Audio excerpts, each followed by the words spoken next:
Hello, everybody. Welcome to the year four ranking of the Baka Gaijin movie night movies. I am stunned that we've been doing this for this long and we have somehow kept it up consistently. Again, missed a few weeks, but we kept it going. We kept it going.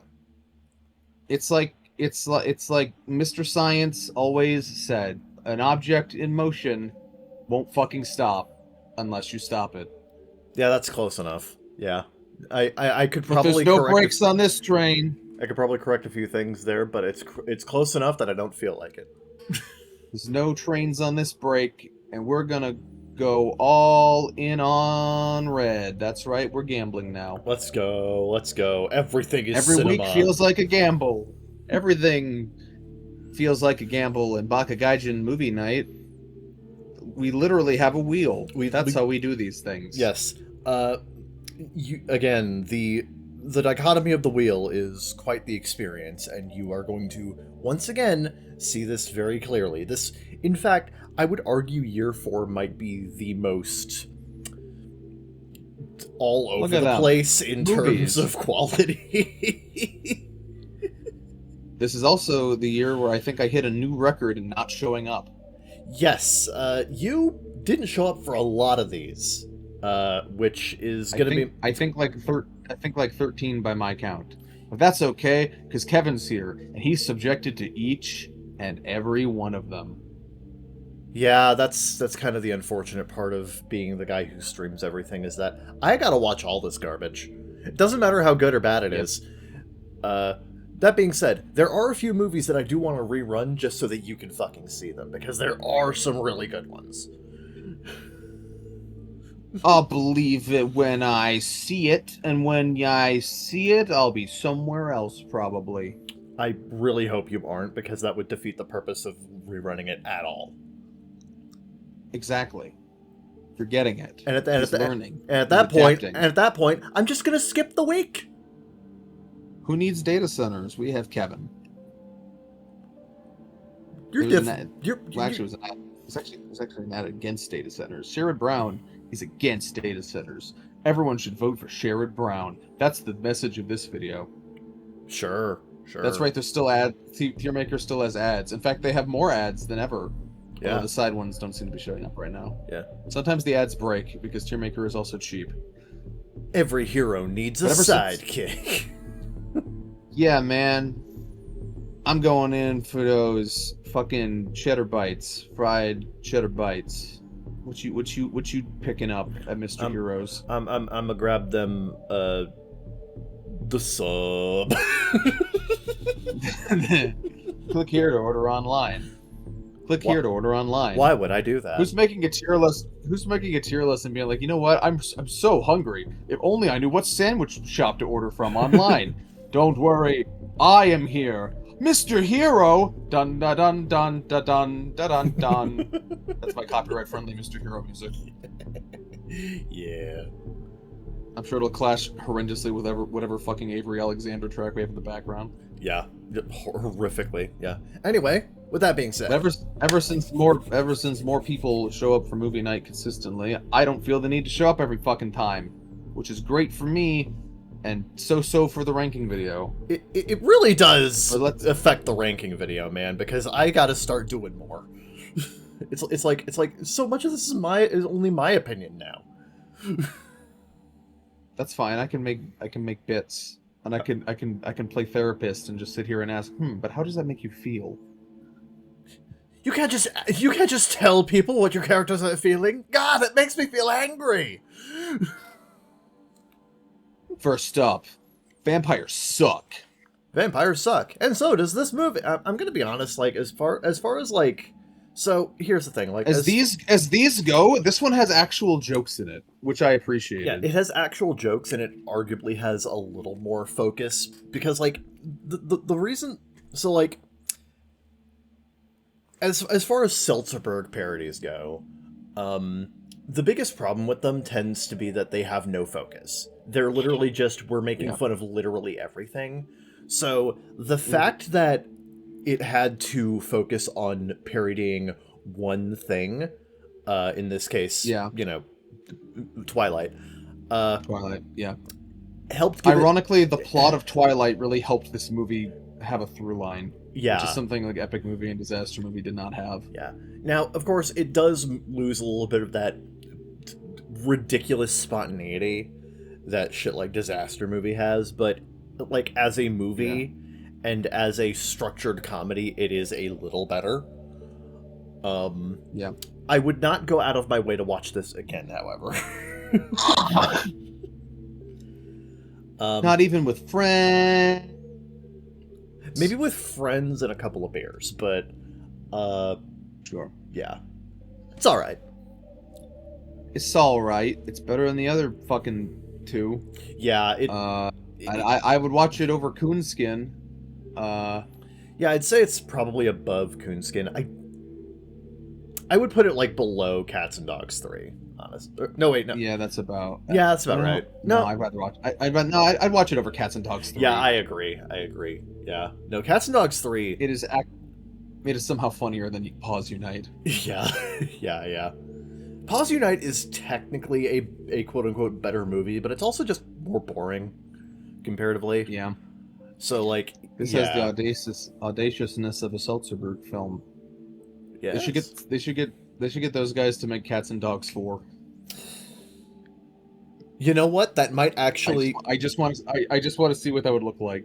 I kind of want that actually. That sounds weirdly. That weirdly sounds like it might work.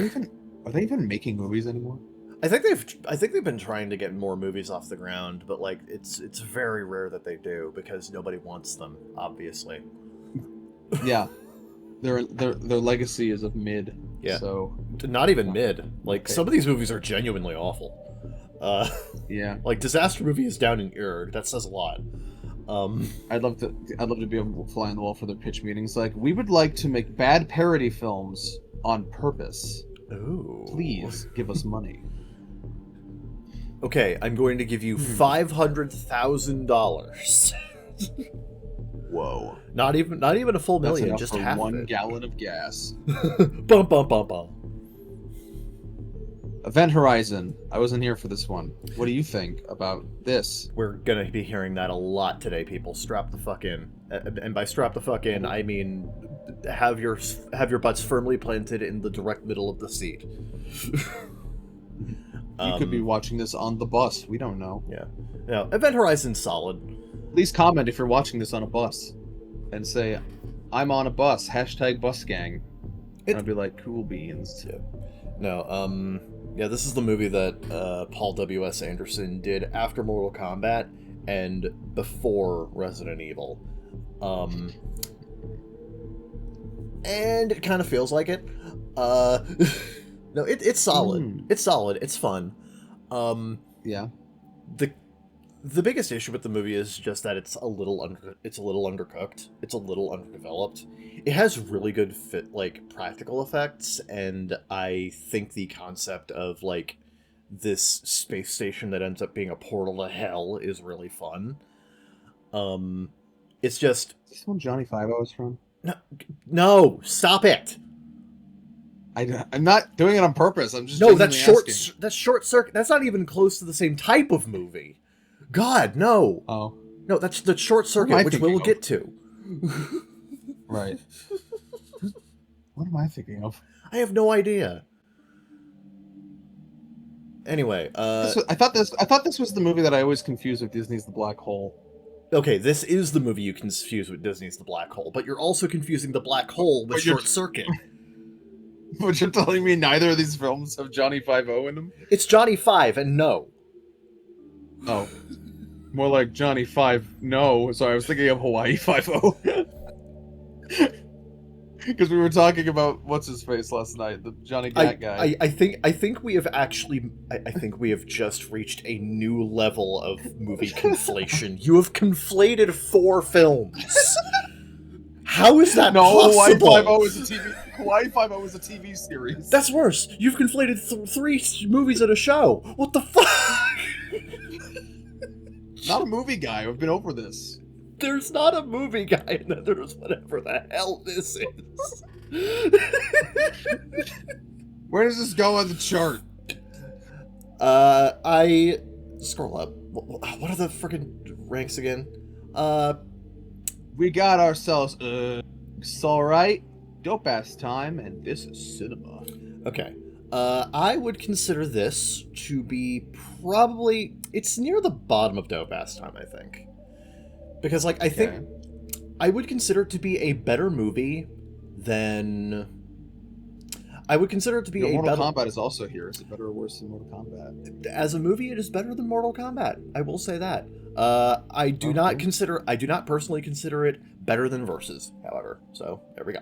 So that's where it'll go with its sibling. And like all good siblings, they'll be making out aggressively.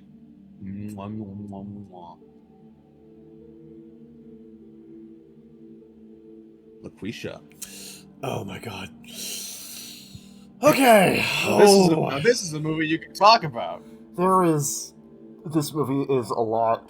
This feels like a movie that thought it had something to say, but it just got lost in the weeds somewhere. I think it does, but like LaQuisha is a fascinating movie because like on the one hand it's really tactless and it's like not well shot, first of all. Yeah. It's shot like a student film. Yeah, no, it doesn't look good. I will say that. It is the most basic fucking like movie shooting you've ever seen in your life.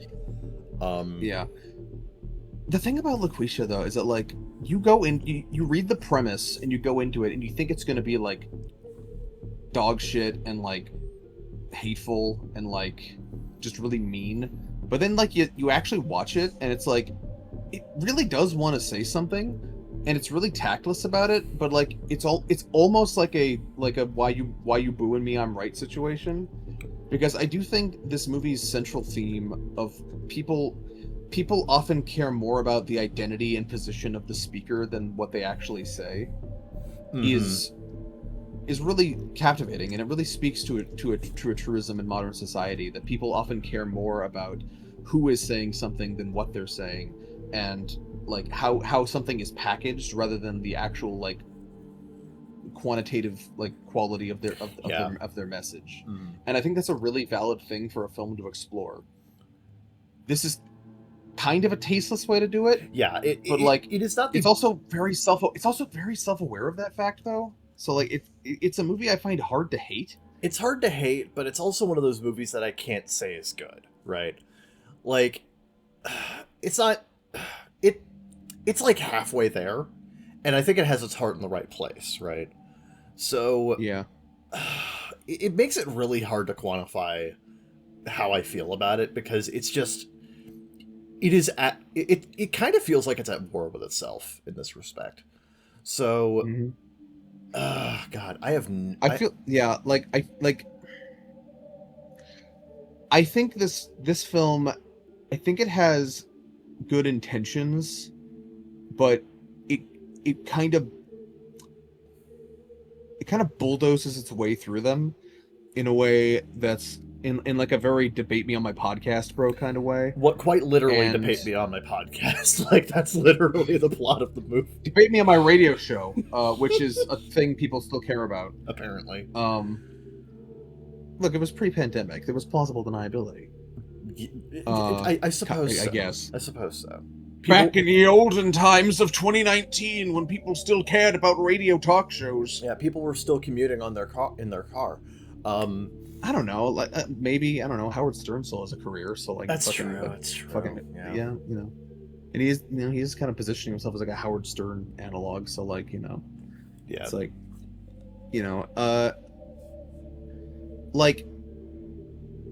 but putting aside like the actual like merits of like the central theme and like its execution of them, as a movie you can sit down and watch.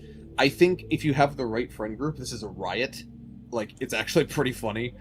Not always intentionally, but like just the audacity of this film can get a lot of laughs. Yeah. I fucking love when the main character reveals to his family what he's been doing, and his son is just like, "You're a black woman." Yeah, no, it's hilarious. By the way, one other thing we should probably mention is that the entire film is about this guy pretending to be a black woman on a radio show, and like, but the thing is that the actor's black woman voice is like kind of just so, like it's okay, I guess. like, like it's not great. And you'd think if that was going to be the entire premise of your movie, he's also the director, by the way.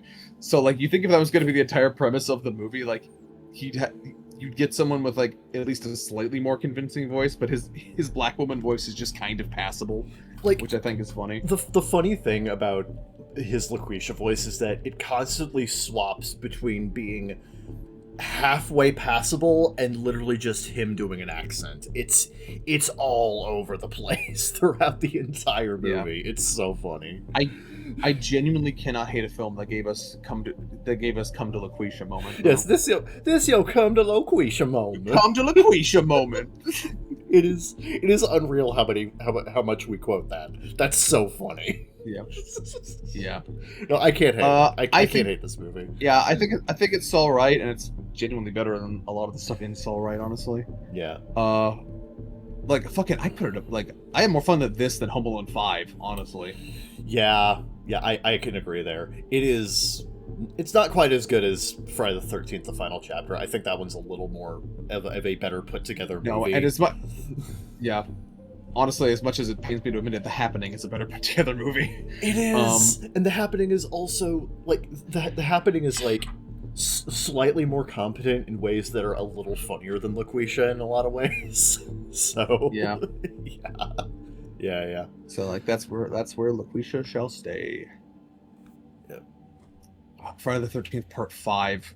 Oh, this one's boring. What a nothing burger of a movie. Not only is this movie boring, it's barely Friday the 13th. This movie commits the worst sin out of any of these movies by... I'm okay. Spoiler for a fucking, like, 40-year-old movie that nobody should even give a shit about. Jason's not in this. Yeah. Jason isn't even in this fucking movie. Jason is literally just a fucking copycat killer. You have failed the premise. You have completely failed the premise at this point.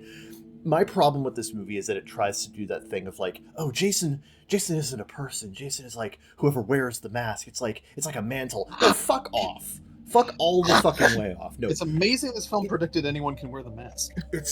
Oh my god, I hate this movie. This movie, it's bad. It's so fucking. This is bad. Friday the 13th Part 5 is pure slasher slop. It is just absolutely abysmal. If you hate slasher films, this is what you picture every slasher film is. The worst, and like that wouldn't even be that big of a problem if it were fun to watch. The problem is all the fun characters die less than an hour in. Yep. And then the last like 45 minutes of this movie is just all of the most boring stock cookie cutter characters fumbling around in a barn. Yeah. It's bad. It's so bad.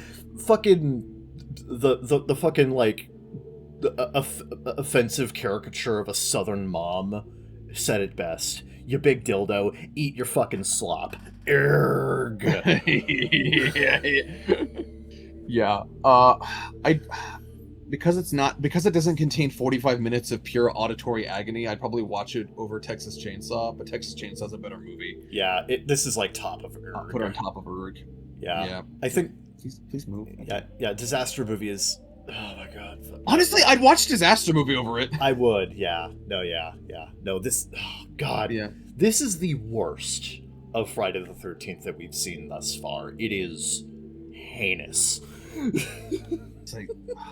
I'd probably watch all of these. I'd put it like right. No. Even this one's better. No. It's like... Okay. They/them should be lower because it offends me. That's true. Yeah. It's like a less boring movie, but it is slightly more offensive. Yeah. Yeah. No, that's good. That's good. I think that's good. Okay. Yeah. All right. Speaking of movies that offend me on personal levels, Believe in Santa. Right. Yeah, so this and a later special are interesting because one of our close dear friends, Biss Bass, had the brilliant idea of putting this on our regular movie night wheel. And we realized too late that this was not an hour long, so it did not meet the requirements. So I personally had to pair it with another bad Christmas movie. We will get to that one. Yep. Right now we're going to talk about Rhapsody Street Kids. This movie... You hope this movie is more fun than it is when you go in, right? Yeah. Because like the idea behind it is so funny, right? You know, it's like this. It's like this early 2000s Christmas special that has all these like amazing voice actors and talents in it, and it looks like this, right? It looks so bad. It looks so bad. The problem is that the movie has almost nothing else going for it. Yeah. I was there, but I was playing video games during this. This movie was so nothing that I just couldn't fucking be bothered. Genuinely, you could like half watch this movie and miss nothing. Like it goes by so. That's slowly. what I did. That's what I did. Like I would tune back in after like 20 minutes, and like almost nothing had happened. Yeah. No, literally the entire movie is just I'm gonna give my favorite bear to my best to the girl that I have a crush on. Oh no, she's a rich bitch and she didn't appreciate my present. What am I gonna do? And then like it's literally 45 minutes later where the girl's like, oh my god, it's his bear, it's his favorite bear. Oh my god, I was such a bitch. And then they fucking reconcile, and then the goddamn grandma says bullshit, and then the movie ends. It's it's really bad. I'm making it sound more interesting than it is. That's the thing. Even trying to recount it doesn't showcase how boring this damn thing is. Genuinely, I think like literally only like Transmorphers I think is like actually worse than this movie. Yeah, this is a failure on so many levels. Yeah, this is downright artless. Yeah. There's like almost nothing here. Sharknado is more fun. Yeah, no, so yeah, this is Sharknado was more fun, and as a reminder, Sharknado sucks. Like fucking let's not mince words. Sharknado was terrible. Yeah, Sharknado this at is least more boring. Sharknado at least has a couple of hell yeah moments in it. Believe in Santa does not have that, and Transmorphers, God, fuck. At the very least, we were able to make jokes out of. You know what? I will say we were able to make a few. True. You can make more jokes out of Transmorphers. Yeah. Go ahead. It's still like the Transmorphers still might be like the worst though. Like I think at this point, it's a race to the bottom. I think we have a strong contender this year. But like, yes, we do. Like, is anything gonna dethrone Transmorphers as the worst fucking piece of shit we've seen? Oh God, maybe my eye on one of these things. Maybe at some point, but we will get to that. I think there's a contender this year. We'll get to it. Yeah. But first, let's talk about The Call, not to be confused with The Call or The Call. We're talking about the 2020 Korean one. It's impressive that there are 3 different movies called The Call and they're not related. No, isn't this this is a pseudo remake of the 2013 British one, I believe. No, yeah, you're right. My bad. Okay. Yeah. The Call, the 2020 Korean film. This is a really tense, well-made thriller, honestly, with an interesting premise. Yeah. And it's pretty engaging throughout. I think the only thing I don't love about it is its fucking Nightmare on Elm Street ass ending. Yeah. Other than that, even then, as far as Nightmare on Elm Street ass endings, it's not nearly as. It's not as bad. It's not as offensive. No, but what makes Nightmare on Elm Street's ending so fucking bad is that like it literally just breaks its own rules that it meticulously spent the last hour setting up. Right. Yeah. Like fucking Freddy wins just because we want sequels, and that's literally the only reason. It completely defies the logic of the entire film. In this one, there's at least logic to it. Like it makes sense. Yeah, it makes sense. It's just that it's tragic and it feels bad, but like it makes sense. Yeah, like that's really the worst thing you can say about The Call is that the ending deflates the emotional resolution of the film. But like, I think it's because it has a very convincing like triumphant moment where like the film plays out and you think things are going to be fine, and then like it gets ripped away from you at the last second. Yeah. And like that's fine. I think horror can do that, but it did leave me the way I don't know. I'm not against that in a horror film. I think it's more just the fucking like the supposed victory was very convincing. Yeah. Like they did a great job there. Like you really think the movie is just gonna roll credits at a certain point and then like yoink. Yeah, it It's a just yoink rug pulls ending. you at the end. No, this one's actually really, That really being said, good. though, like, yeah, no. That being said, it's a good time. It's also I really, put it in it's also dope-ass time. yeah, it's also really creative with its rules and its concept. Mhm. I would, would this be above or below Megan? I have a similar problem. I think Megan is more fun. Megan is more fun, yeah. Yeah. Like Megan herself is such a fucking amazing character, except for the last part of That's the movie. true. So like, yeah, I still gotta see Megan 2.0 because they kind of like soft retcon, not retcon it, but like they kind of like nurture. They kind of like nudge her back a little bit in Megan 2.0, so I really gotta watch that. Yeah, I fucking love how in the second trailer it's just like, why did you do this? Just like, I was having a bad day. We've all been there. Which is such a funny way to justify that. I kind of love it. We need to watch Megan 2.0 one of these days. God damn it. Yeah. No, but no, yeah. The call's pretty good. good. That. Yep. Santa's Sleigh. I didn't watch this one. You should have. You would have loved it. Oh my god. This movie is so fucking crazy. Get this. The main characters are... So the main character is a descendant of the people who... So the entire premise of this movie is that Santa is not actually who he seems. Santa is actually an ancient demonic power that has had to be controlled and contained. And him going around delivering presents to children is actually his recompense for his actions. And the main character... The Cabin in the Woods did? The Cabin in the Woods did. And the main character is actually a descendant of the angel who defeated Santa in the past. And Santa breaks free from his chains and goes on a killing spree.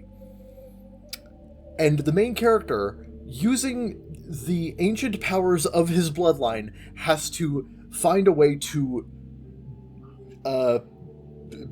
essentially rein Santa back in. It is amazing. This movie fucking rocks. Okay, I'm hearing good things. It's super fun. But where does it go?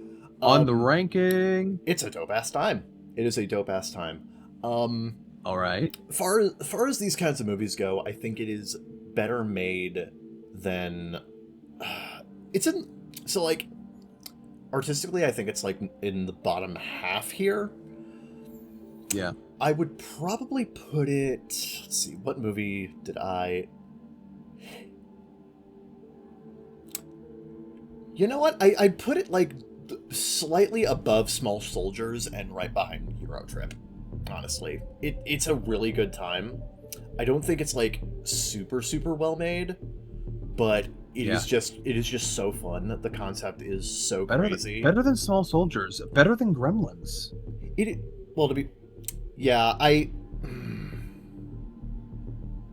Okay, put it below Gremlins. All right. Okay, that's what I thought, bitch. Gremlins like is fucking Gremlins, better. Small Soldiers. Those are stone cold classics. That is absolutely true. So yeah, no, Santa's Sleigh is really fun. I do recommend checking that out at some point. It is definitively better than the Class of 3000 Christmas special. Yes. Although it doesn't have "I'm gonna get that extra." Oh really? Who's getting you that?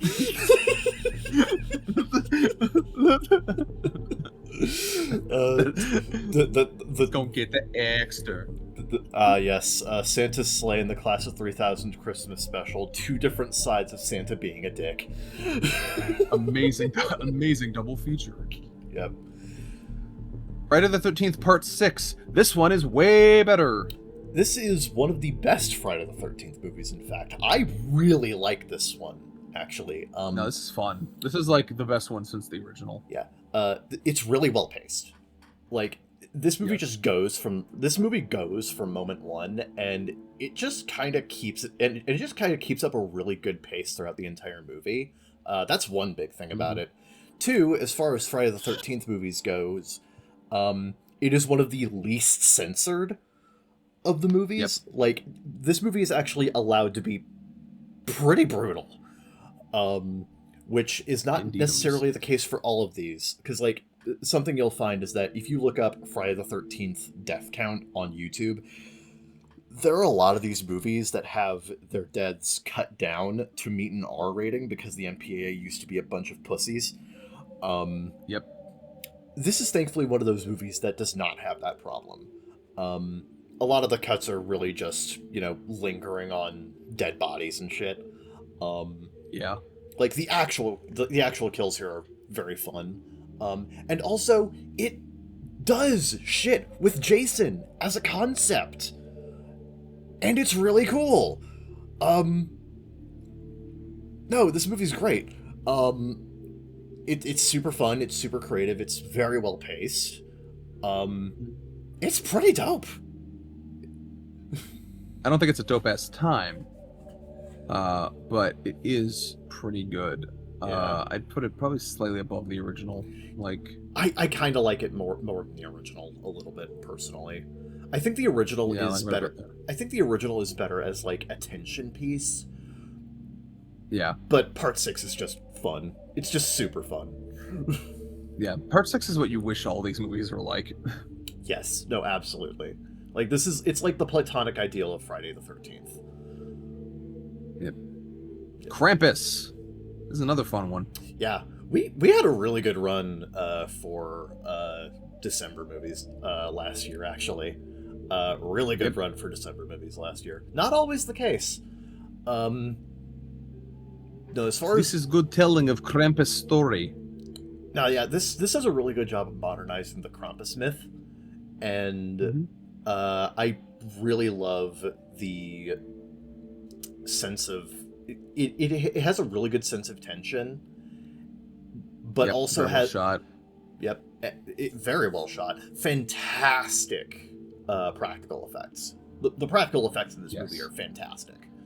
More practical effects than you think. Even the fucking like the unexpected animated fucking origin of the Krampus myth is also really well done. Mm-hmm. Like the production quality of this movie is not astounding. Yeah, pretty good. Yeah. Like, insofar as these movies go, I'd say it's probably... Oh, God, man. No, yeah, as far as, like, the December movies we've seen, this is one of my favorites, honestly. Where do you want to put this? It's a dope-ass time. Yeah, no, very much. Where? Secure.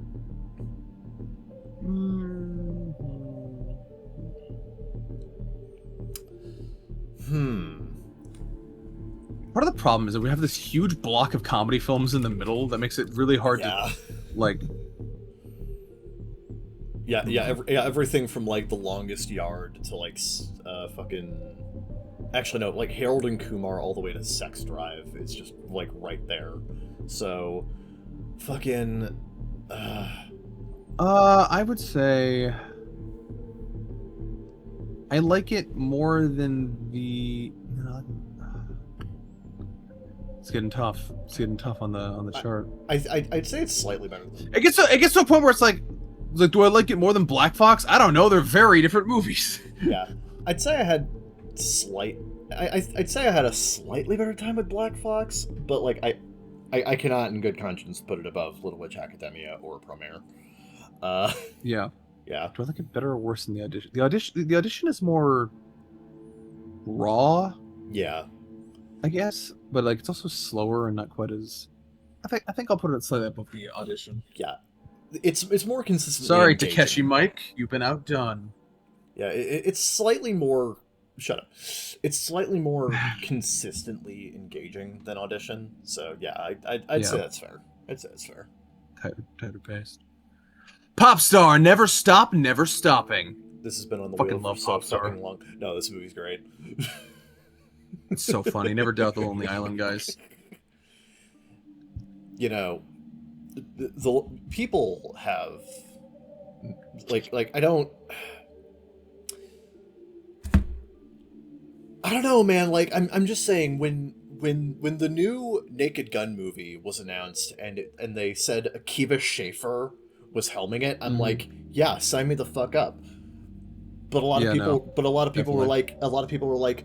like, no, you can't do another Naked Gun. It's not going to be good. And I'm like, I don't know. I think the guys behind Pop Star Never Stop, Never Stopping know how to make a funny movie. And it turns out that's true. But we're not talking about that. We're talking about Pop Star. No, Uh, Pop Star is fantastic. I defy you to name a scene in this movie that isn't hilarious. it's such a Every song is hilarious, and they all bop. yeah. This is such a good like music biopic parody. Yeah. Like just on a base It's almost level. the last of its kind too. They kind of stopped making like fucking biopic parodies after this. They kind of did, which is strange. So weird. Yeah, this movie is transparently a fucking parody of Justin Bieber's fucking biopic.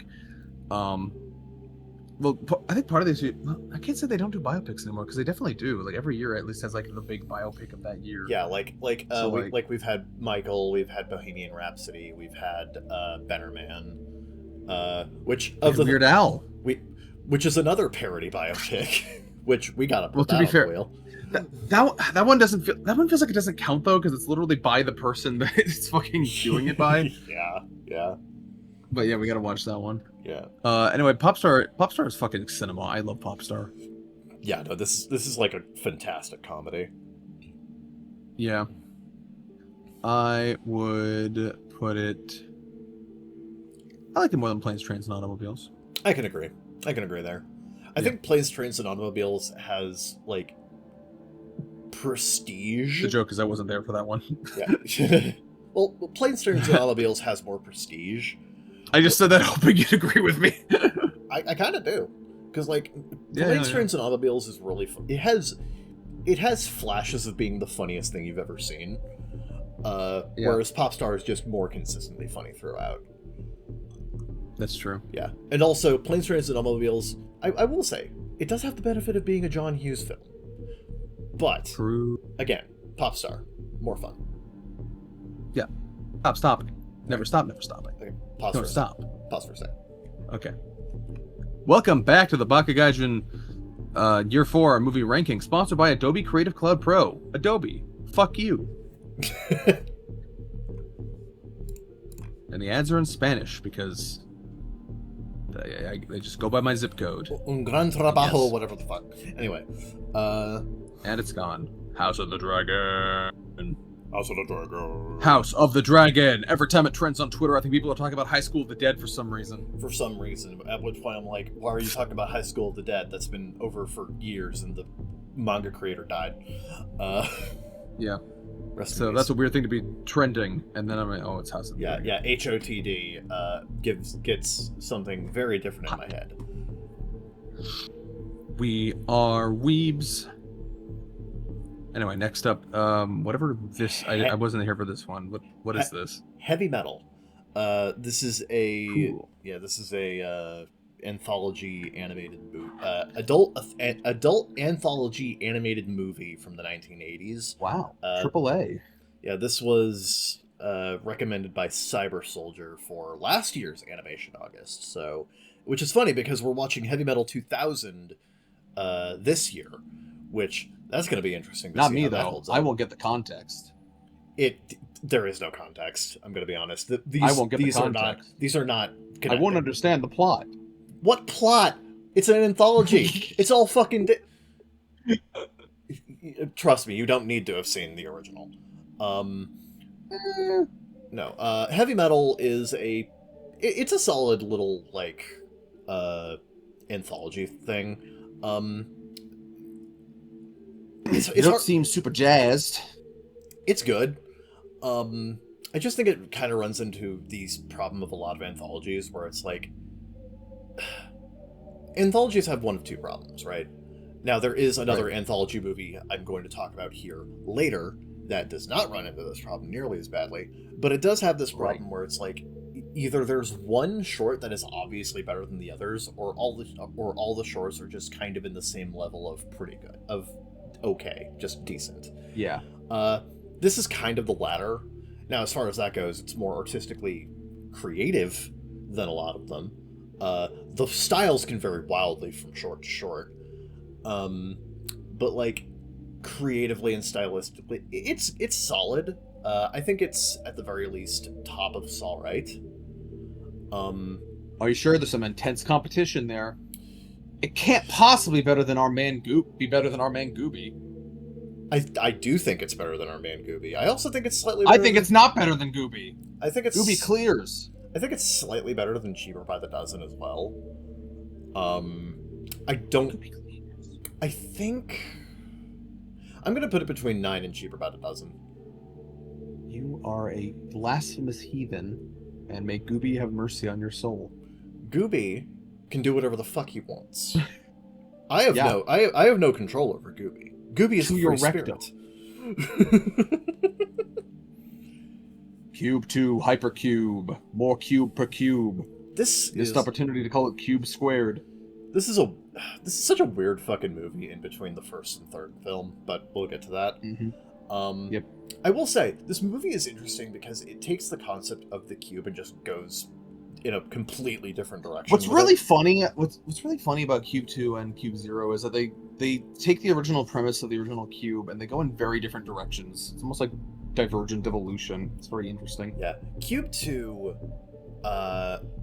is interesting because, like, the original cube is pretty grounded for the most part. Like, it's at the very least a believable film. This is not. This is straight up sci-fi. Like, it goes in, like, it takes the concept of the cube and adds in all these, like, metaphysical fucking elements to it.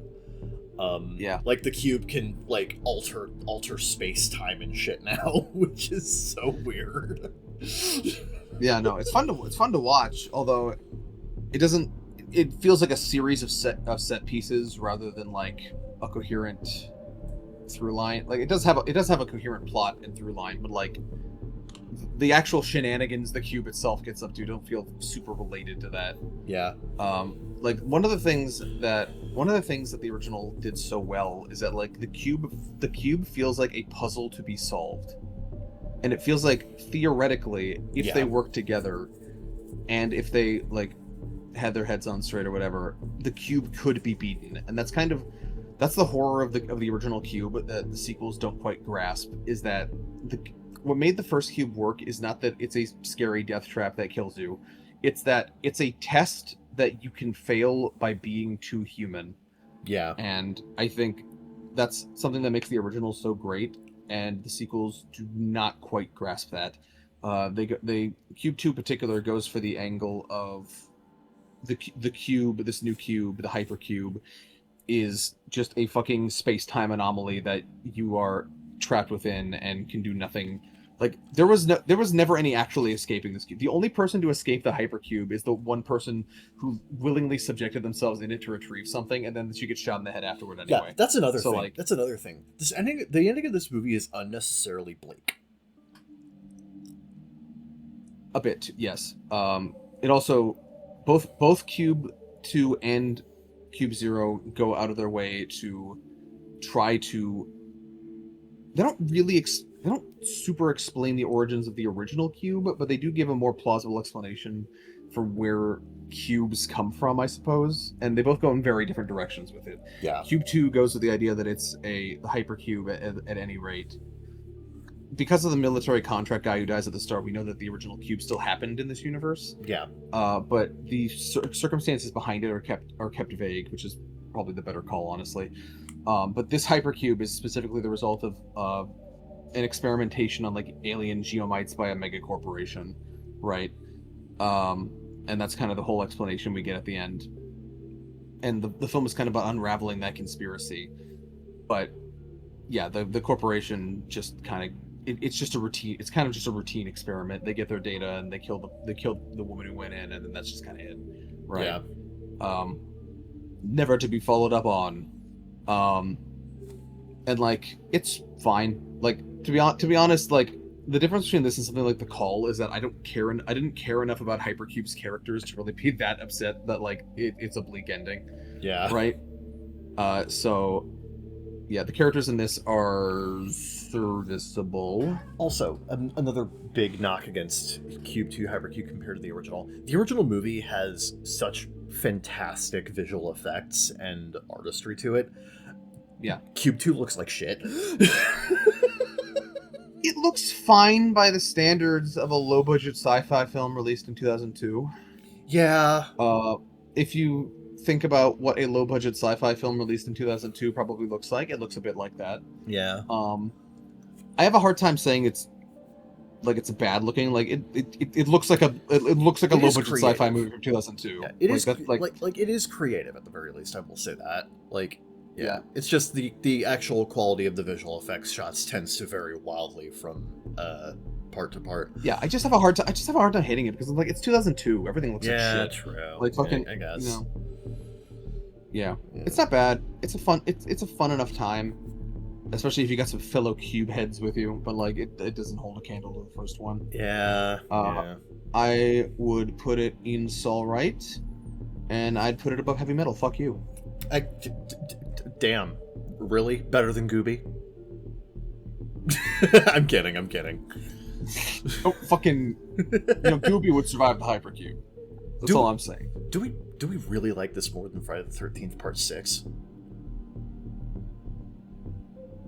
How about you go fuck yourself? The problem is you put Heavy Metal too high, so now everything else is fucking contorting around it. Well, you haven't even seen Heavy Metal, so how do you know? Look, if I didn't show up, that already dogs a few points. So it's gotta get me in the door. They say don't judge a book by its cover, but like, what the hell? Books are expensive. Like, I gotta judge it on something. I suppose so. Yeah, it's not. Honestly, like, as much as I like Friday the 13th Part 6, like, it's still a Friday the 13th movie at the end of the day. Yeah. Right. It's not better. It's not better than that. It's kind of.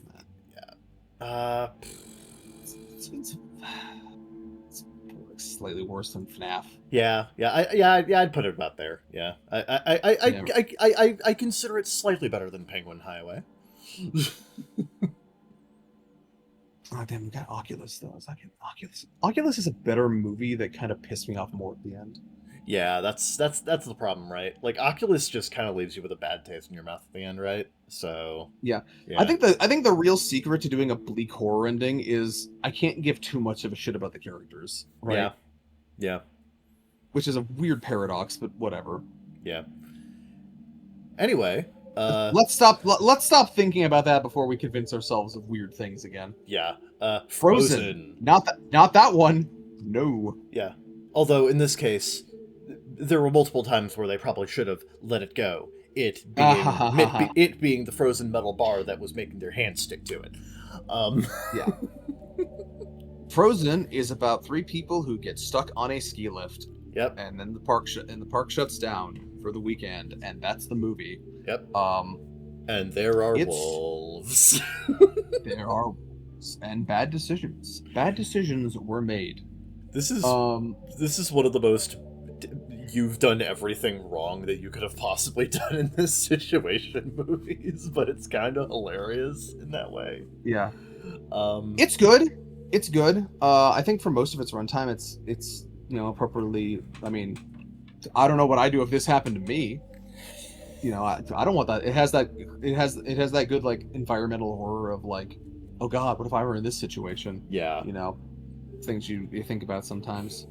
It's pretty. The first act like constructs a believable like scenario to like make all a little contrived, but it's like a believable like set of circumstances for these characters. The characters feel pretty grounded, in terms of like the kinds of people this kind of accident could happen to, right?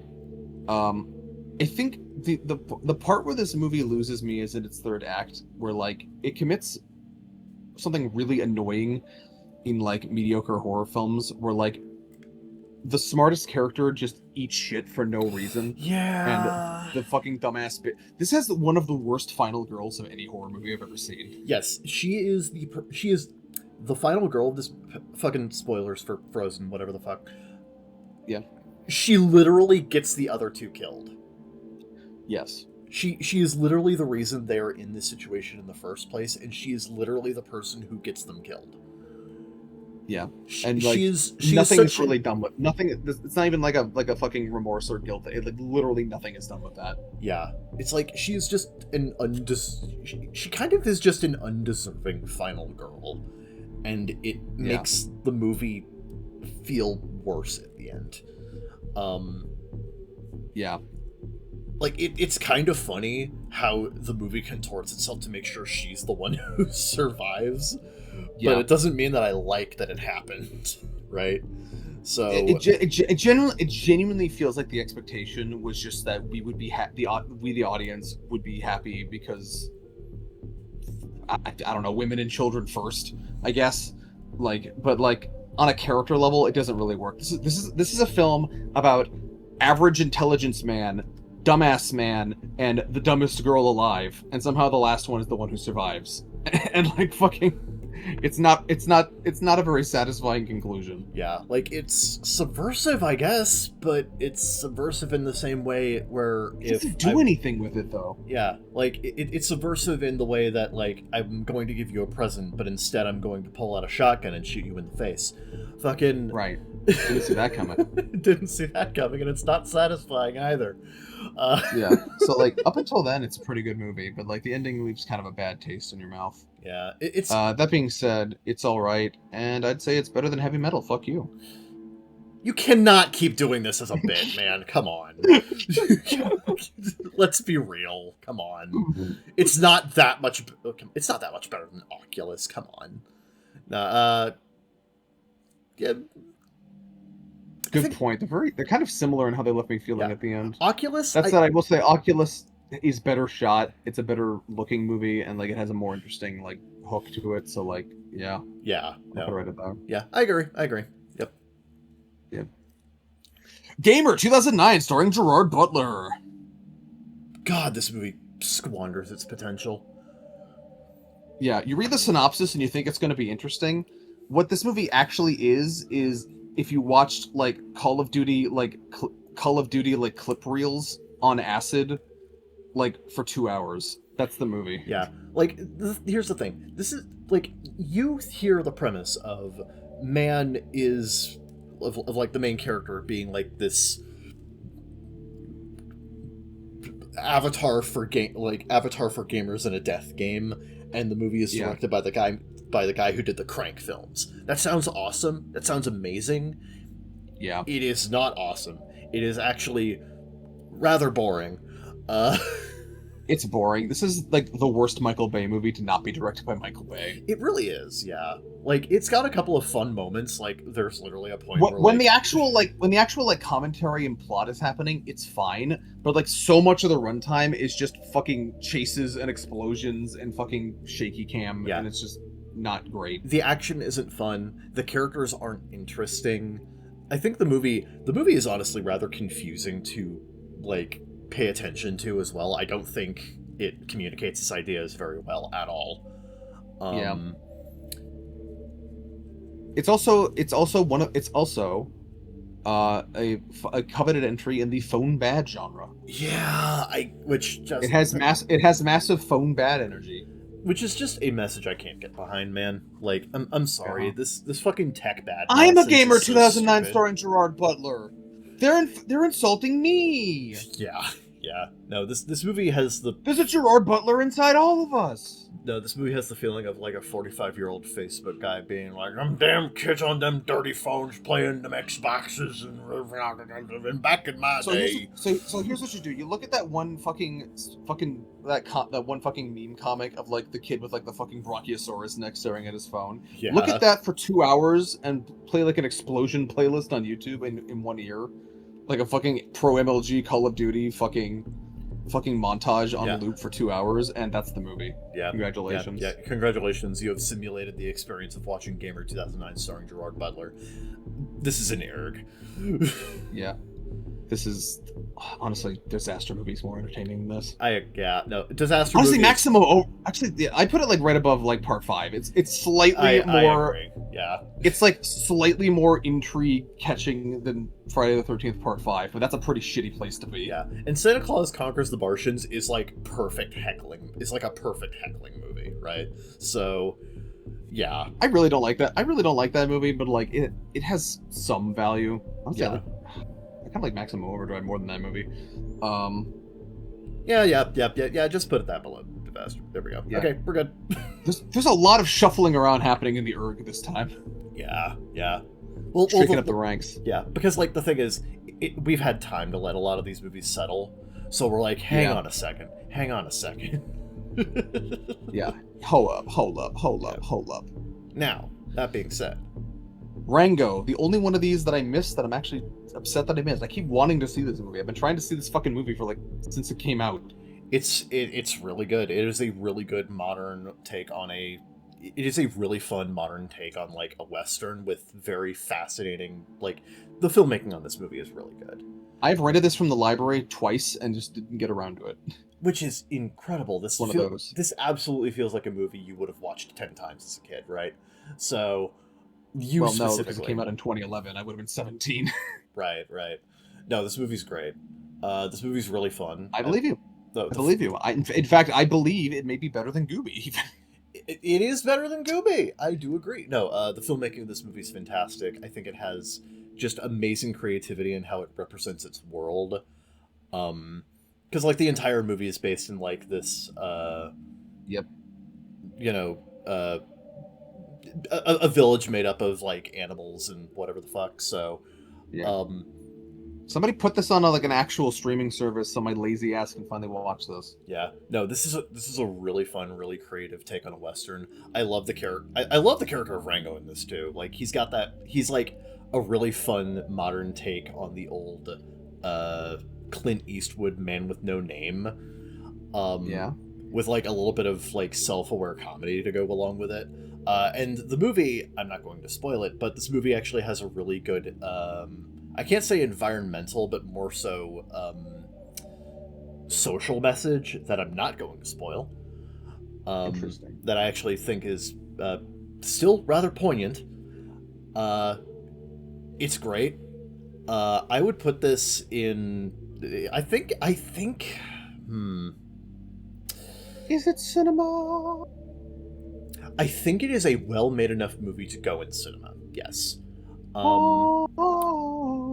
I would. Where in cinema does it go? I'm going to put it in between. Personally, I'm going to grade this on a curve of how you would probably rate it. I'd probably put it between The Muppets Christmas Carol and Cube. Wait, okay, no, right no, below Cube. No? Below Cube. Okay, hold on. There. Okay, we're good. All right, fair enough. Okay, I assume. One of we these will. days. We will find out. We will find out whenever they put this on a streaming service and you watch it if I'm right or not. Exactly. But first, Harold and Kumar have to escape Guantanamo Bay. We'll talk about the other Harold and Kumar movie in a minute, but as a sequel, this one's interesting because it is both. It goes further with being a raunchy stoner comedy, but I don't think it's as well made as the first film. I think the first movie is better and has a clearer arc for the main characters. My general opinion of the Harold and Kumar cinematic universe is that they're all good, but I think each one gets a little bit less good. Just a little bit. Maybe. I have my own thoughts on that, but we'll get to that. But no, yeah. Escape from Guantanamo Bay is still a very fun time. It is fun. Yeah. I think my main thing is that these stoner comedy. I think for these kinds of stoner comedies, pacing is kind of everything. Mm-hmm. And I think every scene in this movie is just slightly too long. Yeah, slightly. Yeah, it just kind of drags itself out a little bit too much, and it commits a little bit too much to certain scenes where it probably should have cut away from them earlier. Yeah. Like the jokes just kind of drag. They drag by one, two, maybe 3 lines every now and then, and it just kind of makes it feel slower. Yeah, and than the entire movie is more or less like that. That being said, though, it's still a fun time. I cannot imagine someone who enjoyed Harold and Kumar Goes to White Castle not liking this movie because it's very much that in that same vein. Yeah. No, it's good. It is definitely worse than the first one, though. So, is it better than Sex Drive? I think Sex Drive feels like a funnier version of this movie because its scenes also keep going on, but it manages to Yeah. make them funnier the longer they go on, right? So I'd Yeah, I think I'd it's say Sex slightly, Drive is better. but yeah, I think Sex Drive's better. Yeah. Yeah, Escape from, New York. yeah, yeah, right. That's what that statue is. Escape from New York, classic John Carpenter. I've never seen it, but I have played Metal Gear Solid 2, so Yes, I feel like you have experienced a similar story to this. Yes, I will say, MGS2 was probably crazier than this. Uh, oh, it definitely is. no, this movie's solid. It's fine. This movie has kind of the problem of the movies that take inspiration from this movie expand upon it and do what it does better, to the extent where this feels kind of old hat, in my opinion. It's a well-made film. I see. It has solid tension. It's Seinfeld is unfunny. It is kind of a Seinfeld is unfunny situation to me personally. So I kind of have to grade it on a curve here. Well, when it comes to movies I haven't seen, but you have, unless it's heavy metal, I believe you. So where would you put this? Shut up. No. This movie's really fun in certain spots, but it just drags in others. It kind of has the same issue as like Friday the 13th and The Hills Have Eyes.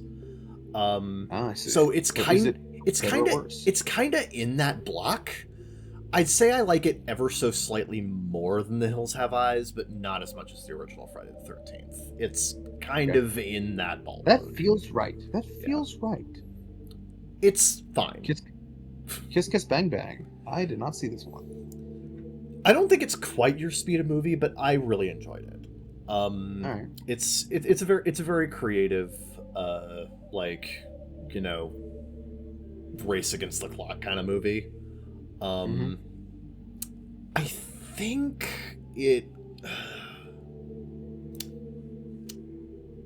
it's fine. It's difficult for me to really talk about it, frankly, without spoiling a million things.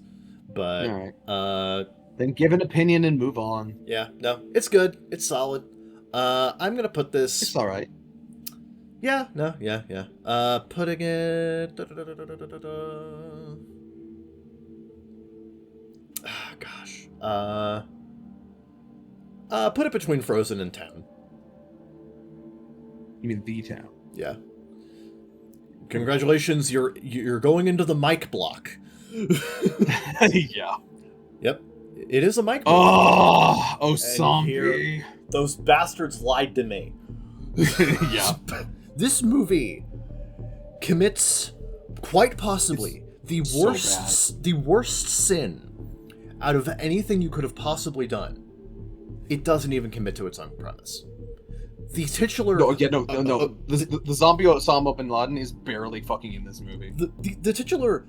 The titular Osambi is in the movie for like 3 minutes at the beginning and about 90 seconds at the end. And the only other time it is ever referenced is when we have like literally an hour into this fuck ass movie. We have this fucking weird ass conspiracy theorist guy being like, "Nah, man, they revived Osama bin Laden as a zombie, man. I'm telling you, I gotta find him, man. I gotta kill Osama bin Laden." And at the end of the movie, they find him in a bunker, and he's like, "I knew it!" Like, yeah. And the rest of the movie is the most boring. It's so bad.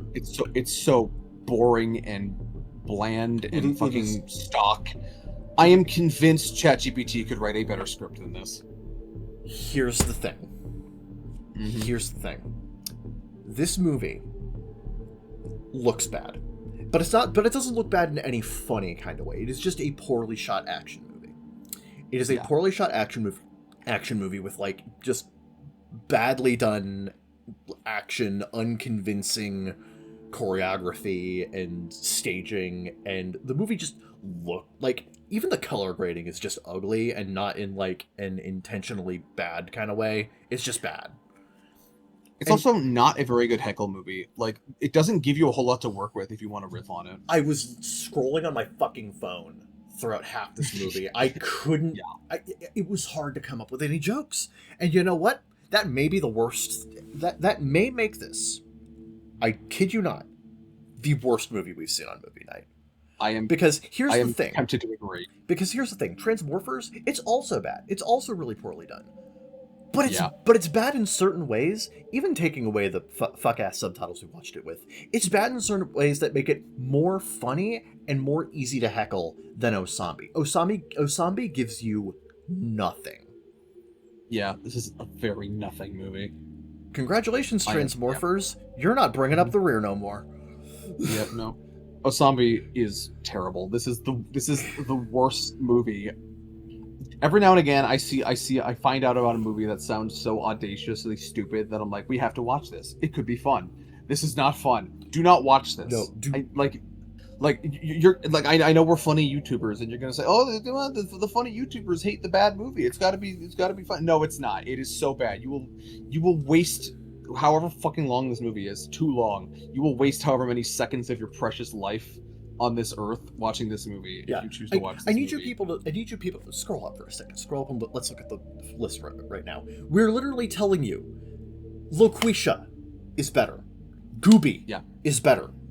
Fucking good. Like you can watch literally anything in Saul Wright and have 10 times more entertainment value than what Osambi gives you. Or at the very least, you're getting something out of it. Osambi, again, it gives you nothing. It's such a nothing film. I really hope the filmmakers sold a lot of zombie Osama bin Laden shooting range dummies, because apparently that's what they did according to the credits of this fucking movie. I really hope they I really hope they sold a lot, because the movie does nothing. God. Yeah. It's so bad. I would literally watch Disaster Movie another 10 times before I watch Osambi again. Right. Literally any other movie in Erg I would watch again over Osambi, including Transmorphers. Yes. If you gave me the choice to watch Transmorphers or Osambi again, I would choose Transmorphers. Yeah.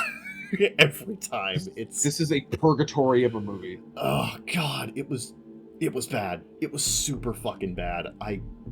I hate Osambi so much because it's just, oh God. Yeah. That is one of the only times we have ended movie night feeling like we wasted a movie night. Yeah. We've watched some garbage and this was a new low. We had literally nothing to say. We were just like, and that's the movie. Yeah. Bye. Like every now and then I'm gonna go. I have to go climb a mountain so I can feel like my life isn't a waste. We literally kept saying throughout the movie, this is halfway to a decent joke. But it never commits. It never commits. Mm-hmm. Fuck Osambi. It's not. It's really fucking bad. Yeah. No, it isn't bad though. Friday, gotta get down on Friday. This movie is such a fucking time capsule, and I love it. If you've ever wanted to watch a feature-length fucking San Andreas cutscene, here you go. Yeah, this movie literally feels like what they took as inspiration for literally every cutscene in GTA San Andreas. Yeah, and it's a fun time. It's really fun. It's fun. Yeah, no. Hard to really say anything bad about this movie, frankly. No, it's a classic. There are people out there that watch this fucking very frequently. Yeah, no, it is a cultural touchstone for an entire generation of people, and for good reason. Yeah. It's a dope ass time, but where do it go? I'd say it's about on par with Hot Tub Time Machine, frankly. It's got kind of that feel to it, right? Yeah, I think it definitely goes in this block.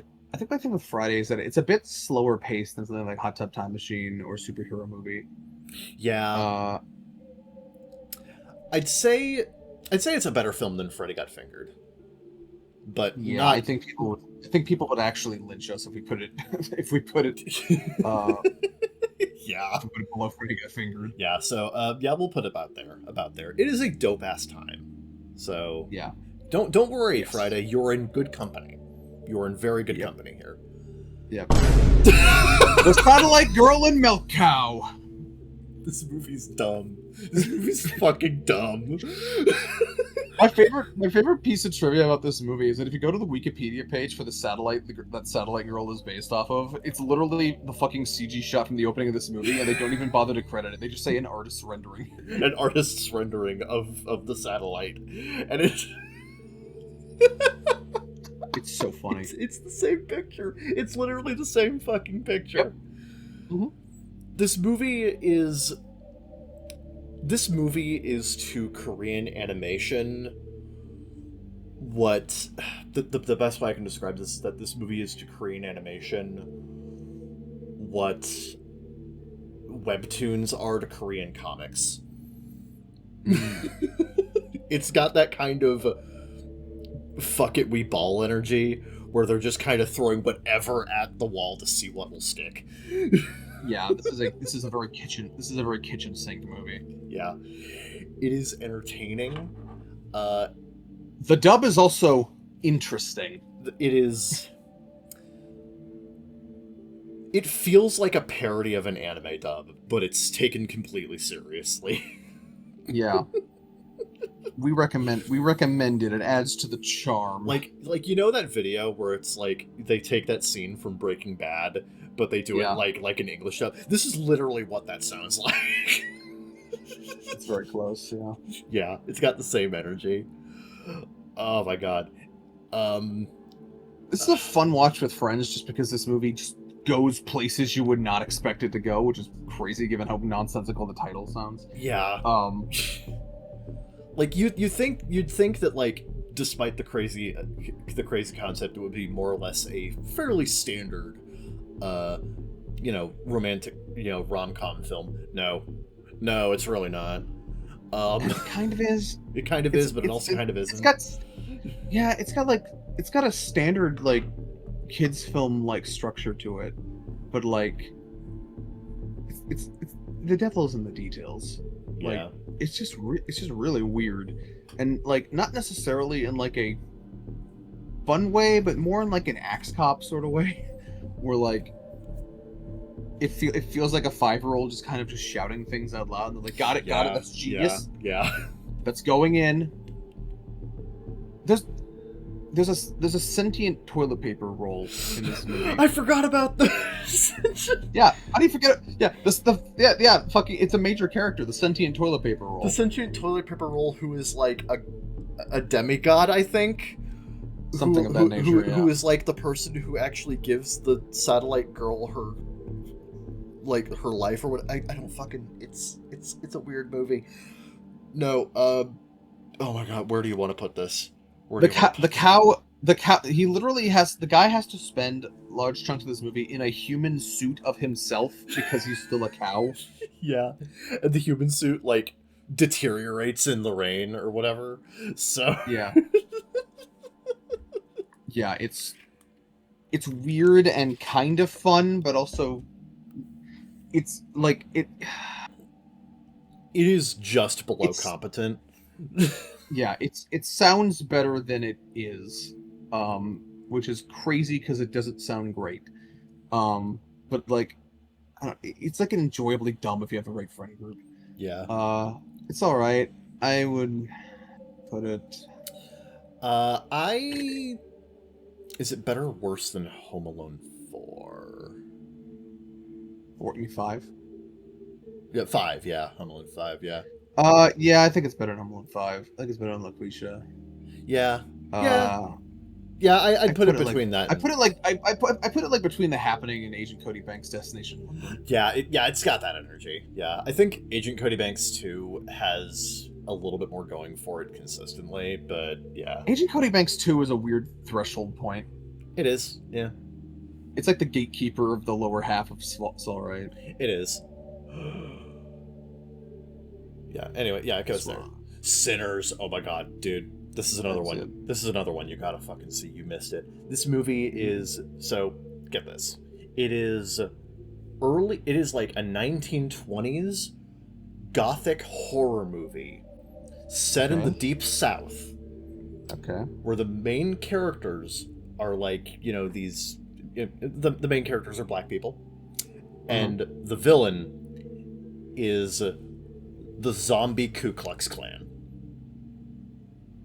Okay, well, based on past experience, I'm assuming they're barely in the movie. No, they're in the movie, and this movie What? is super fun. This movie is super fun. Oh. It's fun. It's tense. It's super well shot. Oh my god, the cinematography and effects work on this movie is fantastic. The acting and performances. Michael B. Jordan does a dual role here as like twin brothers, and I legitimately 10 minutes in, I forgot they were the same actor. Holy the performance is incredible. Yes, no, the performance here is fantastic, and this movie has so much to say about culture and about like, you know, the importance of music and like, you know, racial history. I love this movie. This movie is so fucking good. This is genuinely one of the best movies we put on for movie night. It's cinema. It is. But how cinema is this cinema? Oh my god, this movie's super fucking good. I would put it I'm putting this between Kick-Ass and Attack the Block. All right around there. You gotta watch Sinners, dude. It's really good. Like, as far as like the horror movies we've put on, this is in the upper threshold. It's so good. It's in Rango jail. Yeah. Put it on a thing. No, you'd like Sinners. You'd like this. It's fun. It's great. Oh god. A very Harold and Kumar Christmas in 3D. What do you think about this movie? Because you implied something with the last one. Yeah, I think it's about on the same level as Guantanamo Bay, honestly. I like it a little bit more. I like it a little bit more because I think that this movie I think has more to this movie's more focused, and I think it has a better story. I think Guantanamo Bay has the benefit of having crazier, like, it just goes farther with the comedy, but as a movie, I think I just remember Escape from Guantanamo Bay better. I think it's like its set pieces are just more memorable to me, and I think some of the jokes just stuck with me a little bit better. That is fair, but like I love the emotional through line of Christmas 3D. I think Christmas 3D has a better emotional through line for the main characters.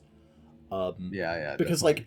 like the reconciliation between the two of them is really well done here, honestly, because like it kind of ties together an arc that they've been going on throughout the entire throughout like all three films in a pretty like satisfying way.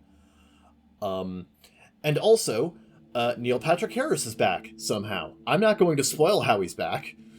Yeah. But it's great. It's great. And I actually love how they continue on with that one. That's great. This is a dope-ass time. I would say it is in the same block. Between these films, where would you put them? Put it... let me see here. I'm going to say it is slightly better. I'd say it's slightly better than Shoot 'Em Up, but I'd say Guns Akimbo is a little bit more consistently fun. I'd agree. Yeah. I agree. Yep. That sounds about right to me. Yeah. And hey, I think I read they greenlit a fourth one, so that's cool. Which is awesome. Like the Harold and Kumar movies are remarkable in how consistently solid they are. Like if they're doing a fourth one, I'm down for it. Yep. Mavka. I believe we described the vibe of this movie perfectly. Yeah. Mavka is the CGI animated film. If you're at someone else's house for Thanksgiving, this is what like their kids are watching. Yeah, this is just like the DVD that they picked up at like the gas station at some point, and this is just what they're watching on TV. Like they just put in the DVD to shut their kids up. This is the movie you catch bits and pieces of other people's children watching, and you go, "Oh, yeah, it's probably okay." And then you watch the whole thing, and you're like, Conceptually, it's got really fun ideas. I like the mythology that it builds upon. Yeah. And some of the designs and some of the set piece visuals can be pretty good. Yeah, I think this seems like a better movie than it is if you turn off the audio.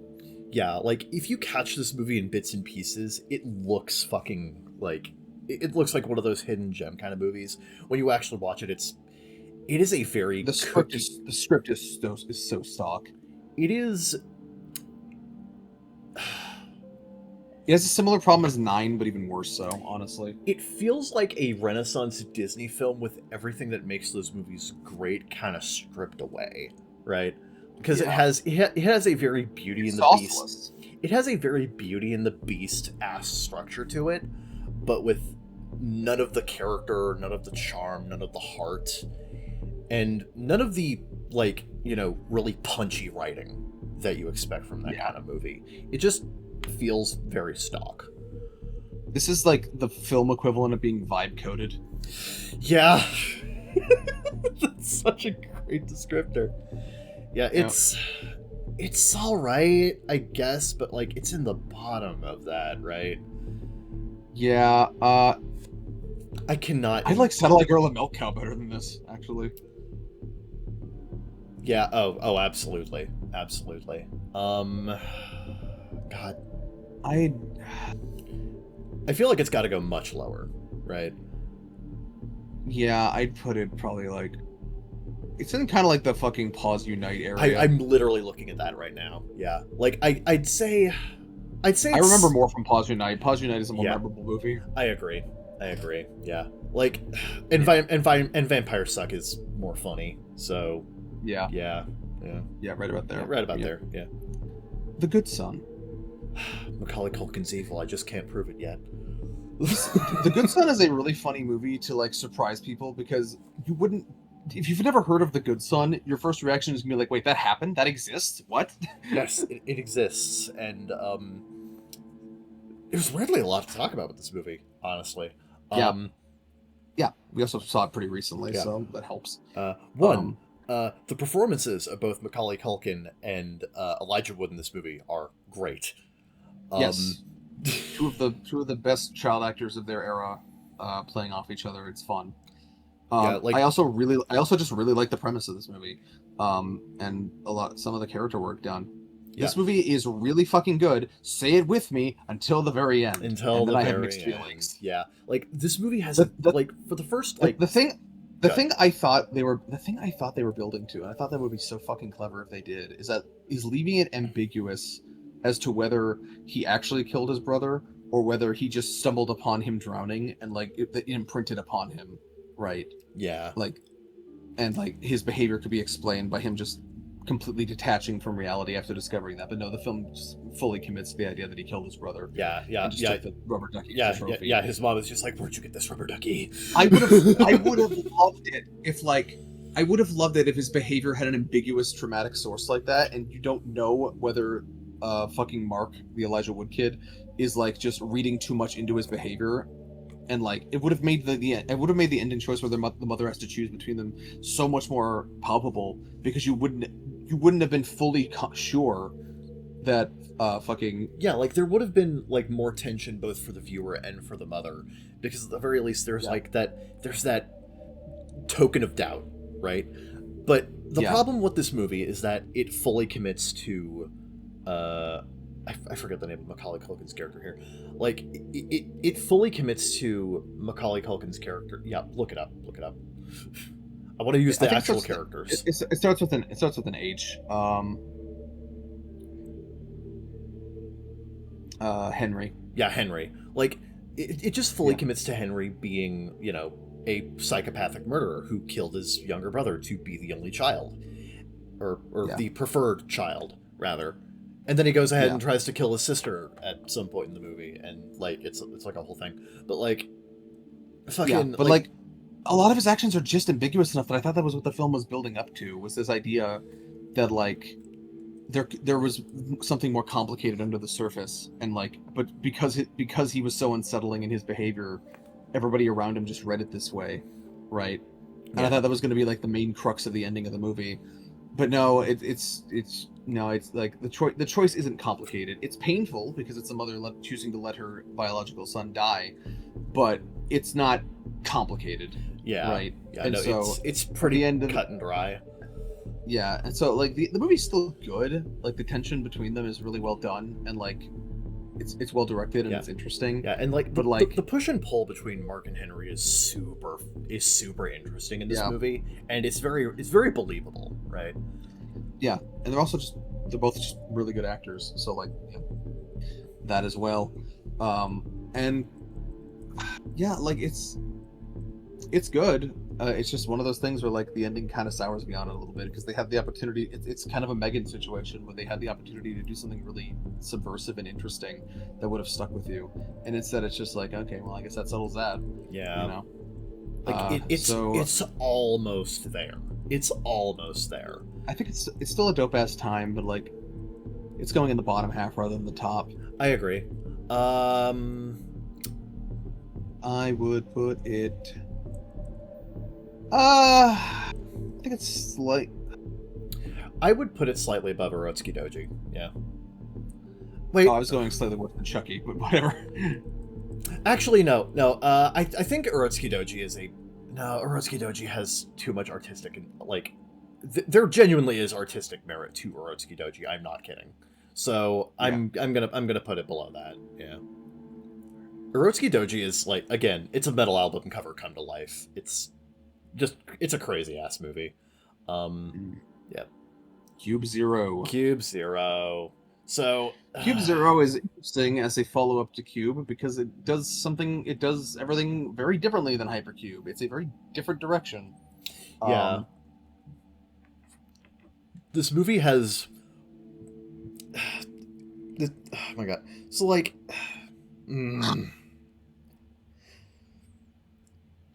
this movie spends like 35 minutes being fairly grounded. Like it's got a little bit of that like most of it follows these two characters who are like monitoring the cube and the people in it, right? Yeah.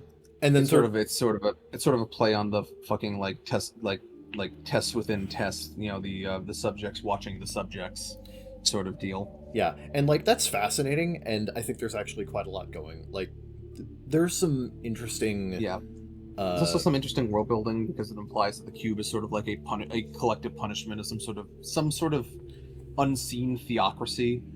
Fucking like Orwellian theocracy, which is interesting. Yeah. And then the main villain shows up. Yeah, the main villain, Jax, played by a guy who's trying really, really hard to be Steve Buscemi. He's fun. I'll give him that, but like tonally, it's an odd decision. This is the only character in all of the Cube movies that I can refer to as a legitimate cartoon villain. As a fan of cartoon villains, he is fun. I have mixed feelings about the implementation of him in a Cube film. Yeah, I don't think he quite fits the tone and style of Cube, or what these movies are trying to go for, like narratively or structurally. He just kind of comes. But he is memorable. Yeah, he just upends the tone of the film, right? Yeah, but I also can't imagine the film without him. So it's kind of like that's also true. So like it kind of splits me, right? Because like in some ways this is a better film than Hypercube, but in some ways it's more tonally dissonant than either Cube film. So it leaves, and it also has that it also commits the same problem as Hypercube, where it's too bleak to care. There really is no escape. It's just a punishment. No. Well, I mean, the woman he was obsessed with does escape at the end. That is true. Something. That is true. So then he gets lobotomized through his trouble, but like you get a little bit of something. It's not as bleak as Hypercube, but like I don't know. It's like I still can't help but feel like it kind of misses what made the original so effective. Yeah, it's an interesting take. I think both of these films are worth watching. It's just I don't think either of them like measure up to the original. Yeah. I'd say this is a slightly better made movie than Hypercube. Yeah. Hypercube, that is. Yeah. It's slightly better made. I have more fun with it than Five Nights at Freddy's. Yeah. Yeah. Honestly, like right there. Yeah. What the hell is this? The Game. It's another Mike movie. And I will say, as far as Mike movies go, this is in the upper echelon. Yeah, I wasn't here for this one. Yeah, this is a They're David. the deeds. Yeah, so this is a David Fincher film, and it's about this basically like this high-ranking executive who has kind of shut off his heart from everyone else, and like he's very business oriented, he's greedy, that kind of thing, and he's told by some other people, who some other people in his line of work, in his upper echelon of like the financial sector, like, oh man, have you heard about the game? And it's like, I did the game one time and it changed my life, and like suddenly he goes into this you know this kind of skeevy looking fucked up office, and he goes through all these rigorous tests to like what's your name, what's your birthday, what's your blood type, who's your mother's maiden name, and they just ask all these questions about him, and they like learn more about him, and then he leaves, comes back like a week later, and the entire place is just gone, and then suddenly he's just thrust into this game where he's being hunted, and he can't trust anybody, and like it's this really fascinating, weird, like tense thriller where you're not sure where this movie's going until the last act. Like literally until the last 10 minutes, you have no idea where the fuck this movie's going. And I think it's really fascinating for it. The performances are great. I think it's got really fun set pieces in action. The filmmaking is fantastic. David Fincher is a great director, and this is one of his better films, I think. I'd say this is a dope-ass time. This is very firmly a dope-ass time kind of movie. But if you had to quantify the dopeness, Housed. I think it's in the upper half, because this movie leaves me pretty satisfied by the end. I like it, and I think it has a really good message, and I think it has a really good like concept behind it. I'm gonna put this between Better Watch Out and Kick-Ass 2. All right, what about that? Yep. No, it's quite good. Mike picked a banger that time. All right. Doesn't always happen. Doesn't always happen, but when it does. Angel's Egg.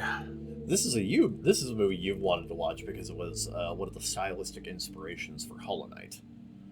Yes, and that is very obvious watching it. You can tell. No, this movie is there. I will say there's no movie I have seen like this. Yep, it's very unique. This is such a one of a kind film. Yes, it is. It's not something I'd go out of my way to watch all the time, but it is definitely an experience I value having, and I think what I said when I added it to my media thread was that this is the film your art teacher makes you watch complimentary. Yeah. Right. Because like the visuals of this movie are fantastic. This is one of the best looking like anime movie OVAs from the 1980s that exists. Period. And it just got a hot, fresh 4K remaster, which looks amazing. Yep. Yes, it is a cult classic for a reason. That said, though, probably not for everyone. It's a little. The plot is kind of Dark Soulsian in that you're just gonna have to piece it together and hope you figure it out, right? Yeah. It's very vague posty. I think I would have preferred if there was a little bit more plot, just a bit. The film can feel a little meandering at times, even though, like, obviously, like, it's a audiovisual treat to like be in this unique setting, right? Yeah. I wish there was I wish there was a smidgen more direction to propel things forward, but as it is, it's still really good. It is, yeah. Like it deserves its place in the annals of anime history.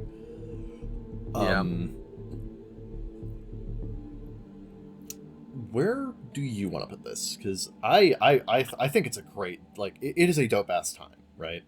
Yeah, it is definitely a dope ass time. It's so unlike anything else here, though, which makes it kind of hard to place. So in which case, I feel like we have to grade it on the curve of artistic artistic creativity and accomplishment. Which, holy shit, this is fantastic in that regard. Um, Yeah. I don't know, I like right around here maybe. Yeah.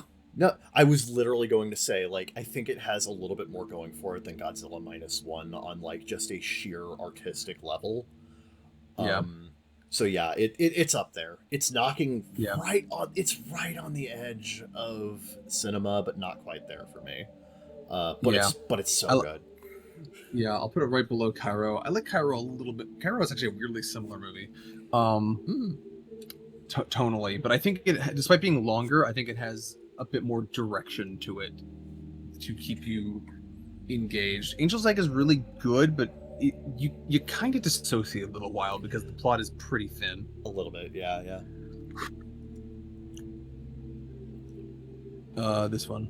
Memories, yes. So, earlier, when talking about heavy metal, I mentioned that there was another anthology film that avoids the pit trap of usual anthology films, where usually an anthology film is either just kind of it's all right all the way through, or there's one short that's significantly better than the others, and the others are just You know what else by the broke that wayside. charm? Shorts and Not So Tall Tale, the ultimate anthology film.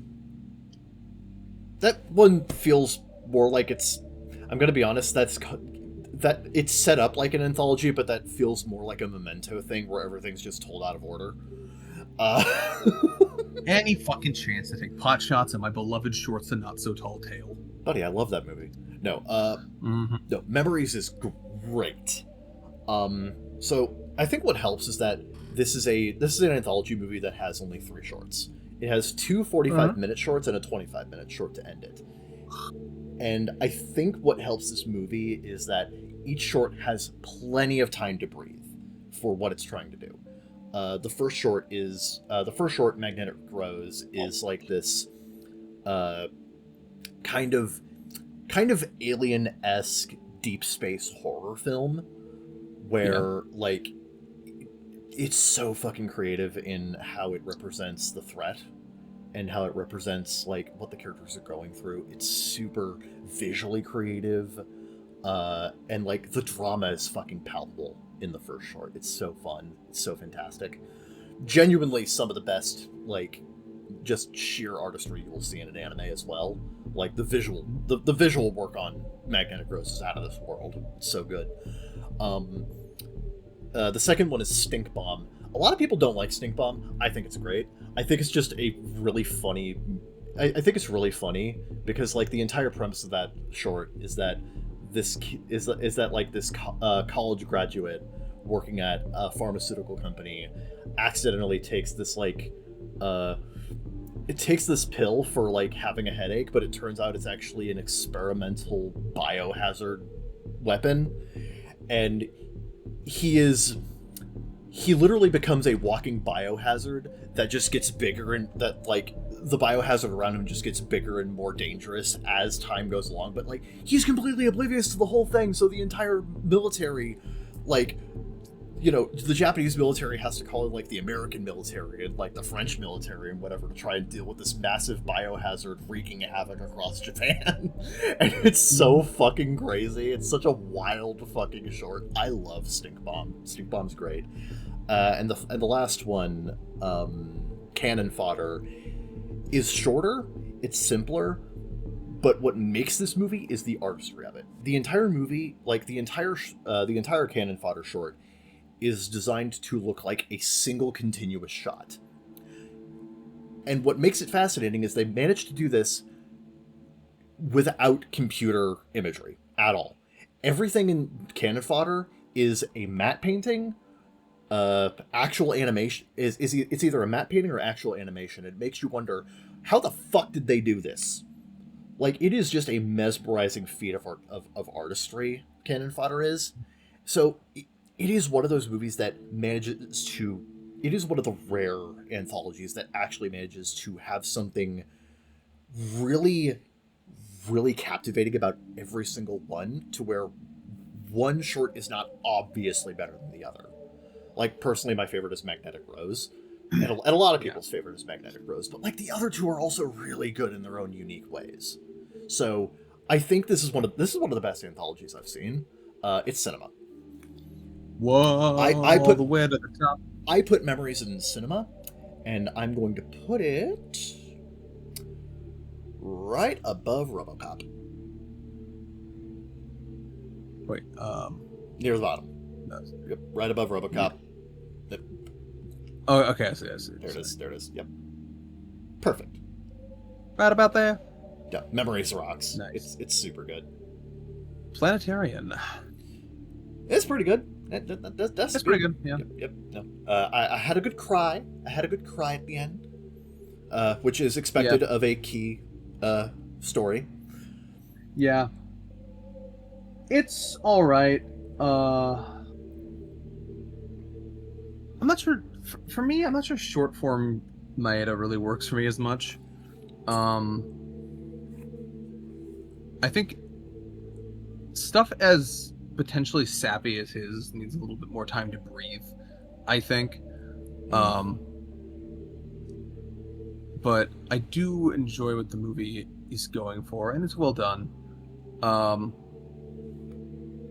I have mixed feelings about the flash forward stuff, because while it does add a lot to the narrative, and I think it is a little more satisfying for it. It also, like, the cutting back and forth also isn't as, like, because we'll spend a long time in the past and then, like, cut back, like, way later. Yeah, and you feel like kind of emotionally like you're done, and then the film's like, never mind, we're still going.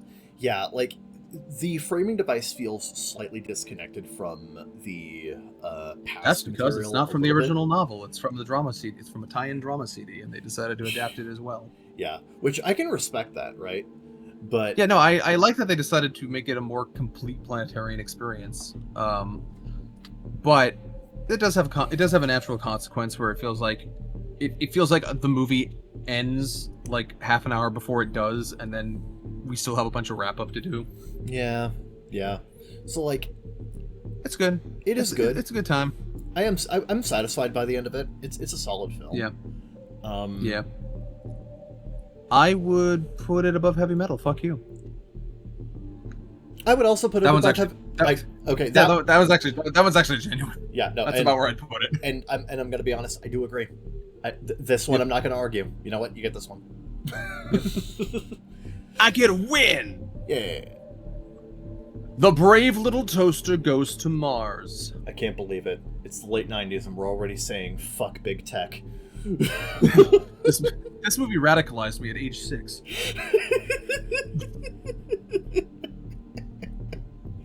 I grew up with the Brave Little Toaster films. I have a soft spot for them. Oh yeah. I particularly enjoy how bonkers this one is. Goes to Mars is such a weird ass movie, especially coming off the first one, which is, again, it's relatively grounded. You know, it's just, you know, home appliances go on an adventure, and it's kind of scary. But this one, it's like home appliances build a makeshift rocket and go to Mars and meet a cabal of fridges on Mars, and we're going to destroy the Earth. They're going to destroy the Earth, and they have an election. And they have an election, and when the giant fridge starts singing, it's suddenly what's his face? Suddenly, fucking Darkwing Duck. I forget his name. Jim Cummings. Jim Cummings. Jim Cummings. Yeah. Oh my God, this movie's wild. If I had a nickel for every time that someone became Jim Cummings when they started singing in an animated movie, I'd have a lot of nickels. In an animated, yeah.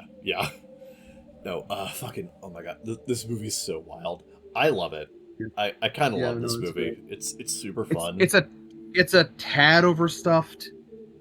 It has maybe one too many side plots, but like it's still fun. I feel like the subplot with like the angel doll could have been, you know, probably cut, but like, that's about like, it's good.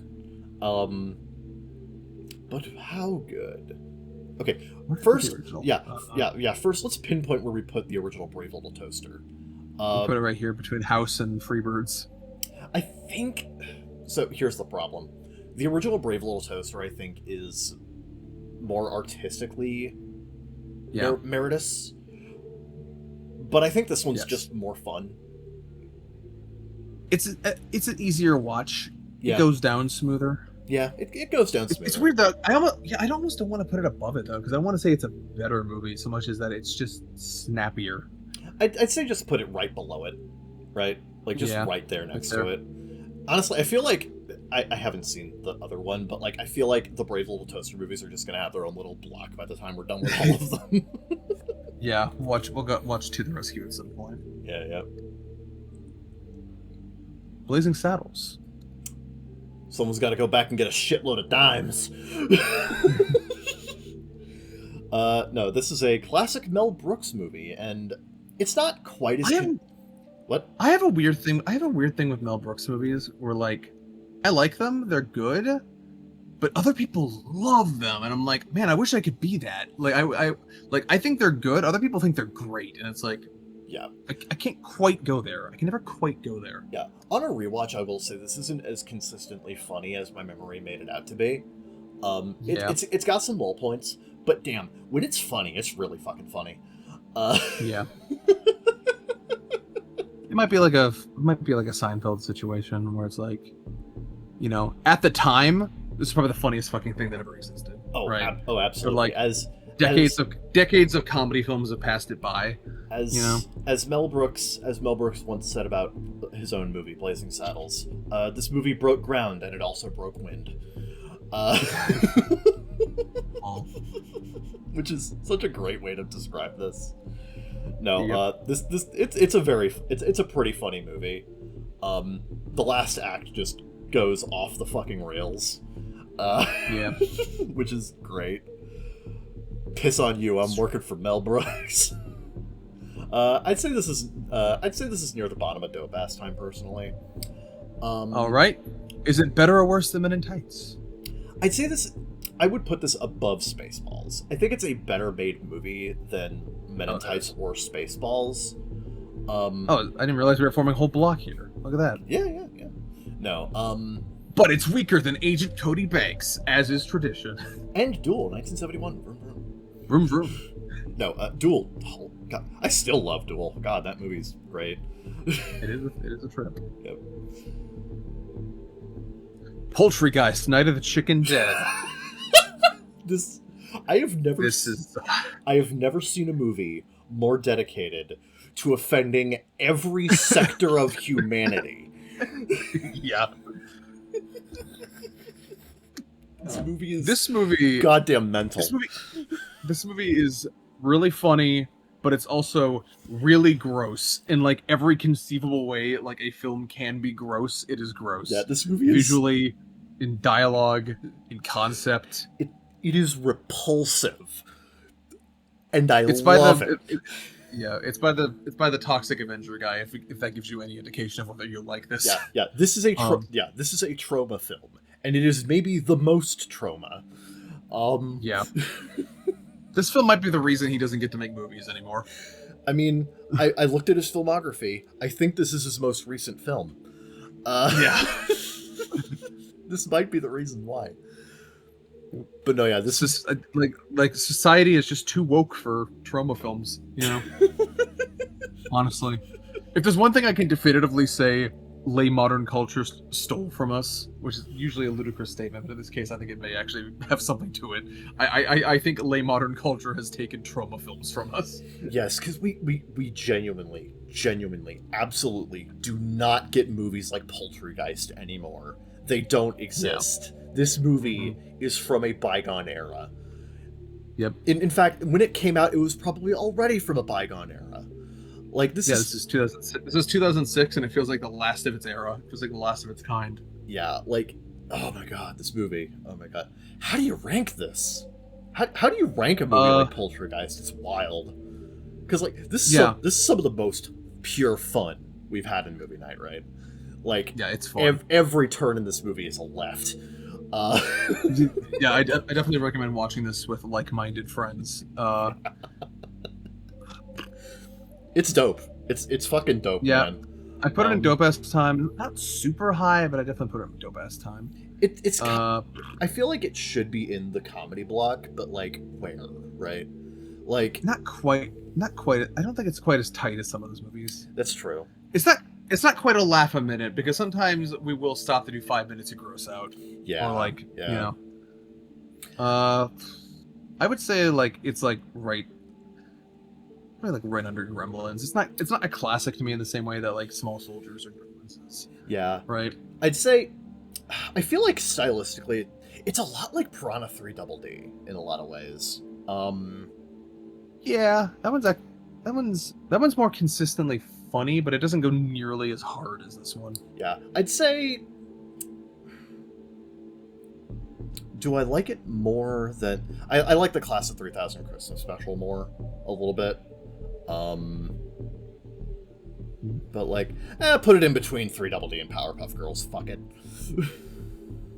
Yeah, why not? Yeah, Powerpuff Girls has a couple things in it that like kind of rub me wrong on a This rewatch. poster goes hard, by the way. This is a great poster. Yes, no, the poster is fantastic. I love it so much. Oh, Poltergeist, like Yeah. the normal one. Poltergeist, and now Poltergeist. This is a classic horror movie, classic fucking horror movie, and I believe, if memory serves right, this movie was supposedly directed by Tobe Hooper, but was actually directed by Steven Spielberg. And sometimes voiced by Dan Castellaneta. Yeah, let me just double check That's a that. cut for those out there. Yes, no, this movie is heavily suspected to have been ghost directed by Steven Spielberg. But no, as far as like, I get it, ghost directed. No, as far as classic horror films go, this is actually pretty solid. I think it holds up. It's alright. I think it holds up reasonably. I was definitely playing Slay the Spire 2 while we were watching this, so my attention kind of drifted in and out. Yeah, I feel like it's kind of holds itself back because like it's trying really hard not to be The Exorcist. Yeah. So like it feels like it kind of holds itself back a little bit because of that, because like this is like an 80s PG, right? So it's not quite R-rated, but it's got more edge than a modern PG movie. It's like kind of in that weird sector, right? So I like the kid actors more in this than Mike did. Mike said they were fucking terrible. I don't see it. Yeah. Mike has weird standards. This is true. I thought they were fine from what I remember. No, yeah, they did their job. They did well. They were good. I mean, they're no Macaulay Culkin and Elijah Wood, but like, who among us? No, it's stock kid acting. It's fine. Honestly, what really makes this movie shine are the amazing visual effects that remarkably hold up. I'd say it's probably near the. I'd put it near the bottom of Saul Right. No, bottom of Dope Ass Time. I'm stupid. No, bottom of Dope Ass Time. Yeah. I'd say it's slightly better than Highlander. And okay, makes sense. Yeah. You know what? I also think it's slightly better than Highlander. We're in agreement. Yeah, I think Highlander has really good moments, but I think plot-wise, it's kind of messy. Yeah. Poltergeist is a more consistent film. Yep. True that. You know what's... Well, actually, Fateful Findings is a very consistent film. Whether it's consistently good or not is a matter of debate, but it is very consistent. You know, when I put this movie on for... In fact, it's so consistent, every fucking scene is about the same energy. Yeah. Like, this is one of those movies where it's like... So, like, when I put this on, we had, like... You questioned whether or not it was actually a good idea to put this on. We ended up having a pretty good time with it. Yeah, I learned valuable things. Like, apparently, like the more laptops you own, the better writer you are. It's such a consistently funny thing. It's like he just bought a bunch of like old ass late 90s broken laptops just so that he could like throw them on the ground. Every time he cut to his desk, he's got more fucking laptops. It's great. Yeah. Neil Breen is a man of many, I can't say talents. He's a man of many disciplines. Society has allowed him to do things. Yes, and I appreciate it. This movie is not good. This movie's not good. No, this is a bad film. But Yeah. It is one of those bad films that you can't look away from.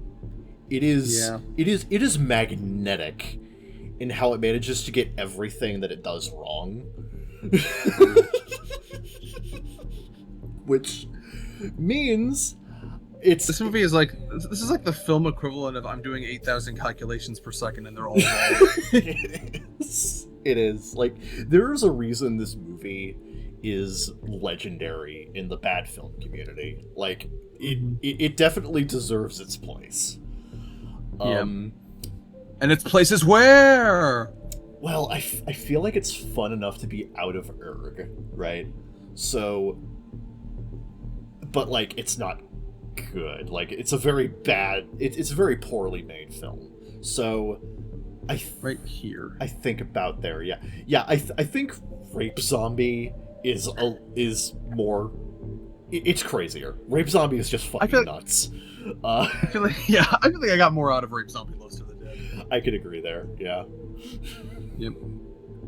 The Iron Giant. Do you need us to tell you the Iron Giant is goated? Gosh, I wonder if one of the Jesus historically best movies ever made is one of the best movies that... Shut the fuck up. Yeah, we know it. We know it's cinema. But where does it go? Genuinely, you could put it literally anywhere here. It's... God, this movie ages so fucking pristinely, right? Like, this is one of... Oh, God. Put it like between Coraline and Speed Racer. I can agree there. No, like, again, Iron Giant has just aged so fucking perfectly as a movie. Yeah. Like, Brad Bird's a genius, right? And this is the movie that showed everyone that he's a fucking genius, right? So, you don't need us to tell There's a reason Cartoon Network aired this every Thanksgiving, all Thanksgiving. Yeah, those fucking, like... There's a reason. Yeah, those 24 hours Iron Giant marathons went hard. True. Yeah, no, this movie is goddamn astounding. It's so good. Yeah, you don't need us to tell you that. Yeah. Get out of here. No, come back. We got more movies to rank. Yeah. Scooby-Doo, Moon Monster Madness. Ooh. This movie is... So, like... Here's the thing. This movie is conceptually dynamite. The problem with this movie is that it's written like this. Here's a joke. Here's another joke. Yeah, it has Here's another joke. Yeah, it has a weird pacing issue where it pauses for effect too much. Yeah, way too much. Like, the script is stretched thin to meet its runtime. Like, it pauses for laughs the same way Marvel movies pause for claps. Yeah. Yeah, which it's funny, but it's nowhere near funny enough to justify that. Yeah. Like, the jokes are fine, but like this movie thinks that every joke it makes is the funniest shit ever, and it has to pause to let you catch up. Like, no, it's really not. Yeah. Now, artistically, as far as like direct-to-video Scooby-Doo movies go, this movie looks amazing. Yep. It has really good artistry. It's got, like, again, Joel Apocalypse Somebody played Bioshock. Yeah. It's Scooby-Doo Bioshock, right? So yeah, it's got a lot of that going for it. Central Mystery is decent. Yeah, like the plot's fine, and like the art direction is good, and like it's mostly just like the pacing of the individual like exchanges and everything is just a little too slow. Yeah, there are Scooby-Doo movies that are less creative but are more consistently fun. I gotta put you on Franken-Creepy. Yeah. Franken-Creepy is great. Franken-Creepy is... I'll put it on the movie night list, but like Franken-Creepy has... Whoever watched that just got done marathoning an Edgar Wright film, and you can tell. Like, whoever made that marathon like 5 Edgar Wright movies and were like, okay, time to make Scooby-Doo. Yep. That being said, where does Scooby-Doo Moon Monster Madness go? It's alright. It is alright. Yeah. It's good enough to be in the upper half, I think. Yeah, possibly even right in front of Heavy Metal.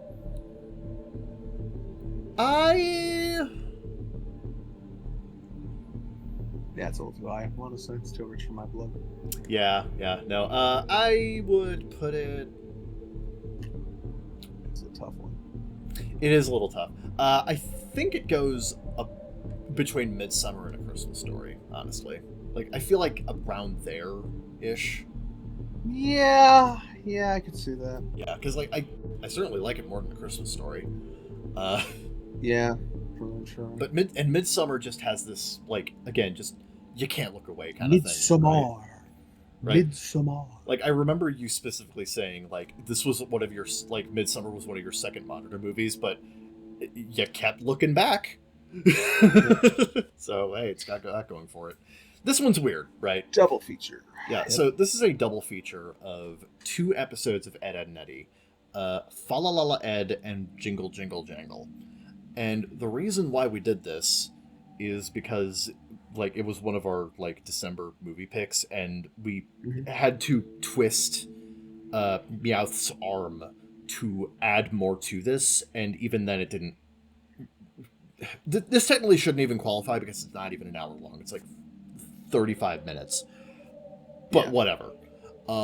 It's here because we watched it. It was a thing. Whatever. This is the only thing that doesn't technically qualify, but it's here anyway. Yes, and it's better than the Class of 3000 one in my eyes. Yes, it is. I'd say it's in that block. I think Santa's Sleigh. You know, I think I'd put it above Santa's Sleigh, just ever so slightly. It's not Gremlins, right? It's not as good as Gremlins, but I'd say it's a little bit better than Santa's Sleigh. All right. Yep. There we go. No, Slaughterhouse. God, this movie fucking rock. This is so. Here's the thing, like.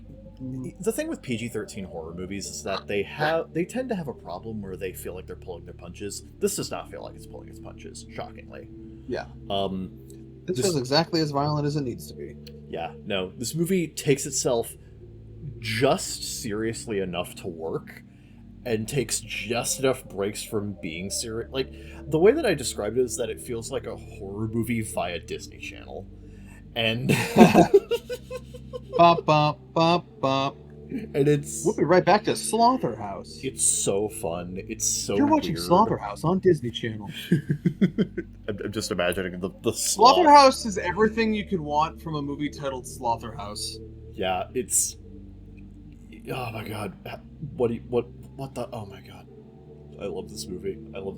It's a dope ass time. It doesn't disappoint either. Like there are so many horror movies in the upper half of Dope Ass Time that are really, really good, but disappoint you in some way. This does not. Yeah. I'd say it is slightly worse than Violent Night and Better Get Out, but it's in that same vein. Yeah, I'd say it's in that. Yeah, I'd say it's about there. Yeah. Yeah, I'd say it's. No, I'd say it and the game are about on par with each other. Those could be interchangeable. Fuck it. Don't tell Mike. Yeah. Videodrome. Yes. Everyone's favorite body horror. This is a wild movie. Yep. This movie has a lot, like, so it's got a little bit of tech bad, right? It's got a little bit of it, but what makes it work, I think, is the fact that it just fully commits to the insanity of its own premise. Yeah. Like, what saves this, like, what makes this movie kind of rise above other, technology, like, it's not even necessarily technology bad, it's more so technology cautious, right? Right. Yeah. So, like, I feel like that's a better way to put it. So, like, this movie has, like, a lot of commentary regarding, like, the desensitization of mass media and exploitation and that kind of thing. And I think it goes in some really fun directions. Being a Cronenberg film, it of course has, like, wacky ass practical effects showcasing, like, intense body horror, and that shit's wild. I love it. I have never seen a TV made of flesh before, but now I have. And now I have. I can't say I was disappointed in this movie. I got exactly what I wanted out of it. It's exactly what it says on the tin. Yeah. So I'd say it's pretty dope. It's a pretty dope movie. I'd say it is. I'd put it between Jingle Jingle Jangle and Santa's Sleigh. Right there. Yeah. Because like, Yeah. I think the Ed specials are just like such fun offbeat Christmas specials. You can't beat the Ed Boys. Yeah, and Videodrome is just more artistically interesting than Santa's Sleigh is. Yeah. Believe it or not, there's more Christmas slop. Yeah, so this is the other Christmas special that I had to add onto the end of Rhapsody Street Kids because I was trying to find a movie that matched. What? Like, you chose to do this. I did, but you know what? Still better than Rhapsody Street Kids. Yeah, well, most things are. Most things are. That's not a high bar. I still would not put this in All Right. It is still Eric tier. Yeah, it is. This is just like a. This feels like a parody of a Hallmark card. Yeah. No, what makes this movie like fun enough to get through is Mrs. Mafilda. The main villain is so gleefully over the top evil that like I can't fully hate it, but like it also just drags in a lot of cases. Like it does. This movie has so many scenes where like the script just runs in circles for like 5 minutes. Yep. And it's a little funny, but at some point I pointed that out. Every fucking conversation in this film is a fucking circular conversation. Yeah, and like at some point you're just like, oh my god, move the fuck on. Yeah. Yeah. I don't think it's as Santa Claus Conquers the Martians and God. I'd say it's is it better or worse than Gamer? I think it's slightly worse. Yeah. I like it slightly more than fucking a new beginning. Fucking it didn't make me want to I don't hate it. I don't hate it. It's more stimulate when you get down to fucking Central Urg. It's like it's about what stimulated you more. Yeah. I'd say it deserves to be about here. It's not as offensive as a new beginning, but like Gamer is just a little more interesting conceptually. Splitting hairs here. Anyway, Tetsuo the Iron Man. This movie is a lot. It's a lot. I appreciate this movie far more than I like it. Right? Like a lot clearly went into it. I appreciate what it was trying to do and like the some of the effects and the filmmaking are quite fascinating. It's just after like 15 minutes, this movie gives up having a plot. Yeah, it's. Yeah, you're watching kind of cool practical effects, like fucking used explicitly for like robot slug sex. This movie is too abstract for its own good. Yeah, and I think that's. It just kind of moves past what I'm willing to get out of an abstract, like sci-fi horror. Because, like, there are other abstract sci-fi horrors that I, like, super vibe with. This one, I don't. It kind of has the... It has the issue for me that Texas Chainsaw Massacre had for you. Where it's just similar, yeah. Where it's just abrasive. It just gets abrasive after a point. I want to put this at, like... I want to put it at the top of Erg. Like, right there on the top of Erg. My problem is that, like, I fucking watch... These films have, like, points. Yeah. Right? Yeah, that's true. My problem, like... Okay. Even fucking Gamer had more of a through line than this movie. Yeah. It's just noise. Yeah, I'm gonna... Okay, so, tell you what. We'll put it in between They/Them and A New Beginning. Because, again... Okay. They/Them personally offends me. Yeah. Like... that real God, they slash them is really becoming like the linchpin of the erg category, because it's like, does it offend me? Yeah. Yeah. Like, I'd probably put the movie a little higher just because I didn't hate watching it. Like, there's stuff above it that I just hated watching more, but, like, I mean, I'm not going to disagree with the conclusion. Yeah. Like, it's not good. Yeah. But, like, I'm just saying, there's more I can artistically appreciate about Tetsuo, right? So, sure. that's kind of where it shakes out for me. Anyway. Garden of Words. Garden of Words. If only I had a woman's foot to model. Yeah, I love how this... Whatever will I do? Yeah, I love how this movie is very clearly Makoto Shinkai woke up in a cold sweat one day and said, I need to make a movie about a high school teacher's feet. If only. Won't someone ail my predicament? I appreciate this movie for doing a May-December romance in modern day between like a high school student and his teacher, which is you just don't see that anymore. Not as much. Thanks, Obama. 100 Girlfriends, you are the last bastion. That being said, this is pretty stock Shinkai, honestly. It's fine. It's Shinkai slop. Yeah, I've literally seen better. It's one of those things where it's like, I've seen better Shinkai films, I've seen worse Shinkai films. It's just, this is just the most like baseline Shinkai you can ask for. It doesn't have it doesn't have any of the interesting fantasy that something like it doesn't have any of the interesting fantasy stuff like Voices of a Distant Star or The Place Promised in Our Early Days or anything like that has. Come on, baby. But like, it's just kind of fine. Every time somebody mentions The Place Promised in Our Early Days, I remember that old fucking Sentai ad. Yeah. Piles and piles of anime.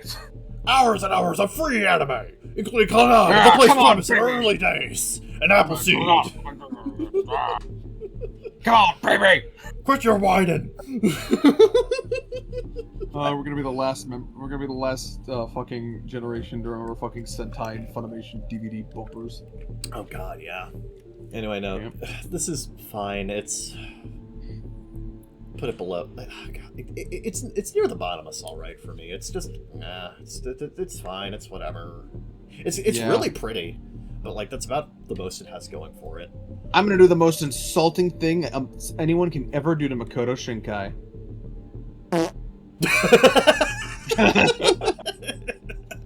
Sorry, you've been dethroned by the satellite girl and milk cow. And you know what the funny thing is? I'm not gonna argue it. Sorry, Shinkai cells. We're base satellite girl and milk chads. Never say the phrase milk chad again.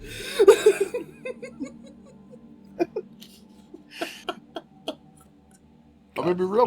We're gonna be doing like the year 10 ranking, and I'm gonna remember Satellite Girl and Milk Cow better than the fucking Garden of Words. I'll tell you that. Oh no, that's for sure. That's for sure. Okay, this is one you weren't here for, and I'm gonna be honest. This is not your speed of movie, and so it's fine that you weren't here for it. Like this is an 80s parody anime. Yep. That's your specialty. Go. Yeah. I fucking love Project Echo. This movie is fantastic. Yeah. This is actually one that Mike showed up for, and I love how his response was, "This movie is kind of crackhead shit, but I love it." This movie's crackhead shit. No, this movie's just wild. This is one of those movies where you can very clearly tell the filmmakers just were riding by the seat of their pants, but it's like a good version of that. Yeah. No, it's fun. It's creative. The animation's gorgeous. Like this is like one of my favorite like visual showpieces of like 80s anime. It's poppy, it's just wild, and the girls are adorable. I fucking love Eiko and Seiko, and Biko is such a bitch, but like in a really funny way. I love how the characters are literally named girls A, B, and C. It's so good. No, this is a dope-ass time. This is very firmly a dope-ass time kind of film. Okay. Yep. And But where does it go? it's The in mean estimation. it really is in that middle anime block. Personally, I'm going to say it is between Promare. Wait, no, yeah, it is between Promare and Enchanted Parade, right there.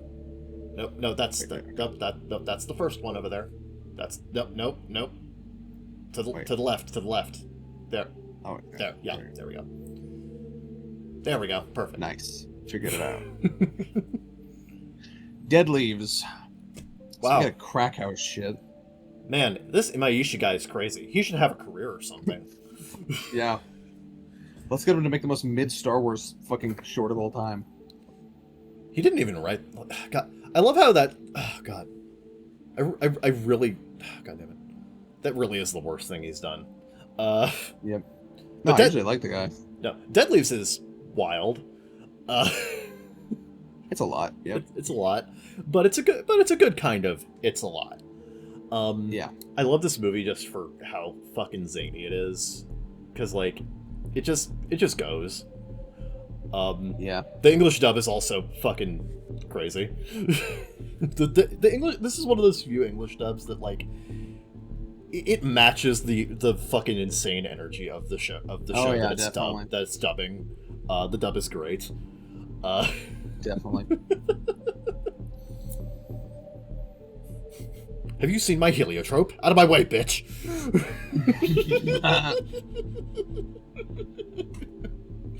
Yeah, it's fun. Not amazing or anything. Like, it's alright. Yeah. But, like, it's good. It's in the upper tier of alright, I think. Upper tier, you say? And you like, know, and you know what I believe? Potentially. Yeah. Better than heavy metal. Yeah, let's go. Let's go, baby. Yeah. No, Suck it, heavy metal cells. We're dead chads. Yeah. That one doesn't work. Yeah. Dead Leaves. What Dead Leaves has over heavy metal is that it's just. It is slightly more consistent in how fun it can be, whereas heavy metal is just What I really appreciate about Dead Leaves is that I saw it. Yeah. Is that the end of that thought? Big Trouble in Little China. What? This is another fucking crazy ass movie. Yeah. So, okay. So let me sell you guys on Big Trouble in Little China. All right. Set the scene. Snake Plissken falls ass backwards into a Chinese martial arts film. Yes. That's the movie. Wow. I was kind of tuning in and tuning out of this one. It seemed fun. It is fun. It is a very fun movie. No, this one's fun.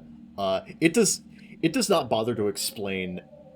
Like it has no preamble. It just drops you in and hopes you can catch up, and I kind of love it for it. No, this is a wacky ass movie. It's a dope ass time. How dope? On a scale from Batman v TMNT to shorts, how dope? So as far as dopeness goes, it's kind of okay. So hear me out. It's got similar energy to Guns Akimbo, weirdly. I can kind of see that. Yeah, I think it's better than Shoot 'em Up, and probably a little bit better than Harold and Kumar 3D. Yeah, but not as good. But not as good as Guns Akimbo. Like Guns Akimbo is like, Guns Akimbo like it has the ending of like the end. It has the problem of like the ending kind of deflates it, but like I think it's more consistently fun. Yeah, I do as well. And it has a bit more of a solid basis for its plot, whereas Big Trouble in Little China just is crazy. Yeah, it's just stuff. Yeah, but it's good stuff. Scrooged. I didn't watch this one. Okay, so local Christmas Carol scholar in the house. Let me take over here. Yeah. Give me your academic opinion. This is a really fascinating alternate take on A Christmas Carol because like it has kind of a metafictional thing going on where the main character is the main character is he's the head of a TV station, and he's trying to figure out a way to boost he's trying to figure out a way to boost ratings for the Christmas season, and he's forced by his executives to put on a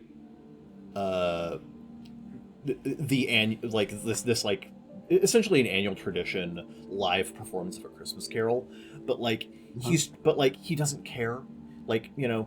Christmas is just kind of a time where he doesn't care. He's here for the money. He's here for Sure. basically just getting all the viewership and all the sponsorship money that he can get out of just the busiest time of the year. The actual holiday means nothing to him, and he's he's distant from his family and that whole thing. It's he literally is a modern Scrooge. And the movie does this really fascinating thing where the live performance at his TV studio, as well as the thing of him being visited by the ghosts, happen concurrently.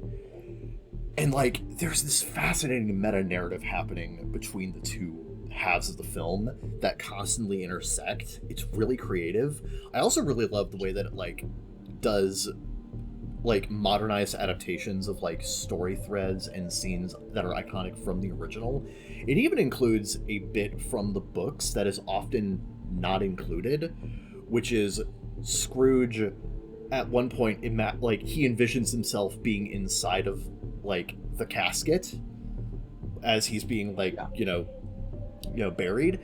They recreate that here. That is a scene you rarely ever see from the book, and it's here. And it's really interesting. Wow, they Jonah'd it. Yeah, no. This is a really fascinating adaptation, and Bill Murray's great in this movie. This is... I can't say it's the most faithful adaptation, but it's a great adaptation. I see. It's dope. It's quite dope. But how ass is this time dope? I'll work on it. Yep, so scroll up a little bit more. This is... So I am going to put this... I believe this is also a Richard Donner film. So, this is the guy that did the first Superman. So this movie has... Wow, one of the reindeers really made their whole career out of this, huh? I would put this in between... I personally like it better than Violent Night. I think it's a better artistic achievement. All right. I put it in between that and Ted. Yeah. No, it's quite good. All right, makes sense. I get it. Willy's Wonderland. The better FNAF movie. It's a better FNAF movie than the FNAF movie, and a better Postal movie than the Postal movie. This is one of my favorite Nicolas Cage performances, and he doesn't even talk. Yep. No, I fucking love Willy's Wonderland. This movie's great. It's fun.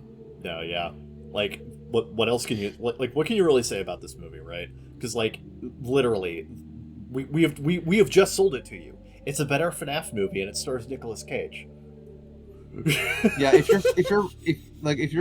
you think about Five Nights at Freddy and think, what if the guard had a gun? Yeah, that's the movie. It's literally exactly that. It's great. It's great. Yeah.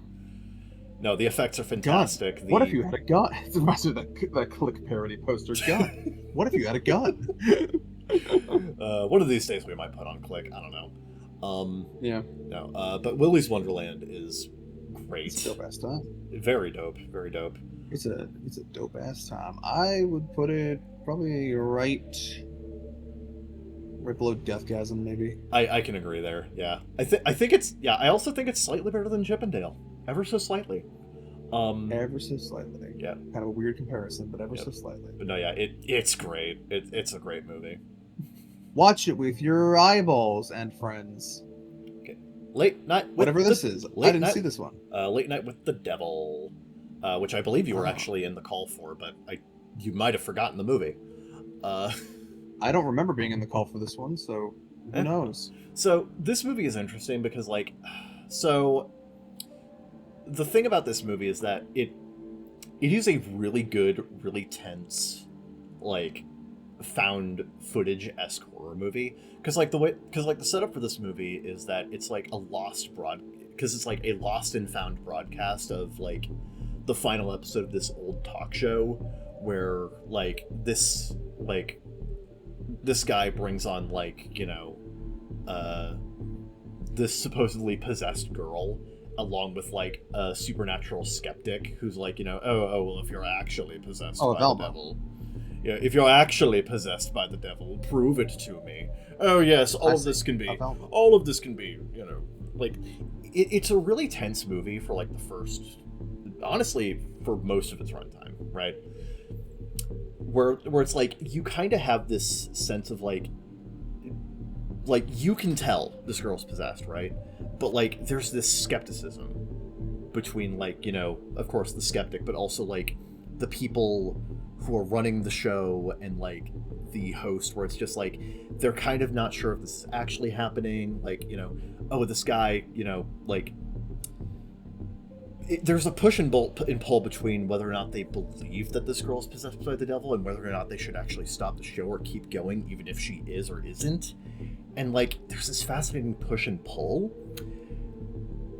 and then in the last 10 minutes it goes off the rails. It kind of has the it doesn't break its own rules, but it breaks its tone, right? I see. And I feel like the ending of the movie just kind of, it makes a huge swing to try and like have a big finale. I don't know if it completely works, but also this movie, I have to dock this movie a couple of points for having station bumpers, like fake station bumpers that are AI generated. Really? Yes. How new is this movie?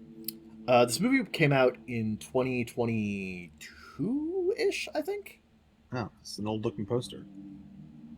It does a really good job of like selling the age of like how old this, because like this is supposed to be like a talk show from like the 80s, and it does a really good job of selling you on like the feel of it. But like, yeah, it's a solid movie for the most part, but there's just some stuff about it that kind of rubs me the wrong way about it in hindsight. It's all right.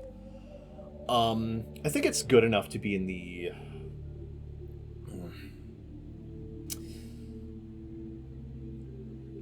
put it below Goldeneye. All right, which is right. So many movies, I lose track of it sometimes. Yep. We're gonna put it right there. Boom. I think it's I like how it's the same white border poster as Ernest, so they match. Yeah. No, yeah, this is about where I'd put it, because like the thing is, Oculus's ending just kind of made me feel worse, like immediately after watching it, right? So yeah. Anyway. Yeah.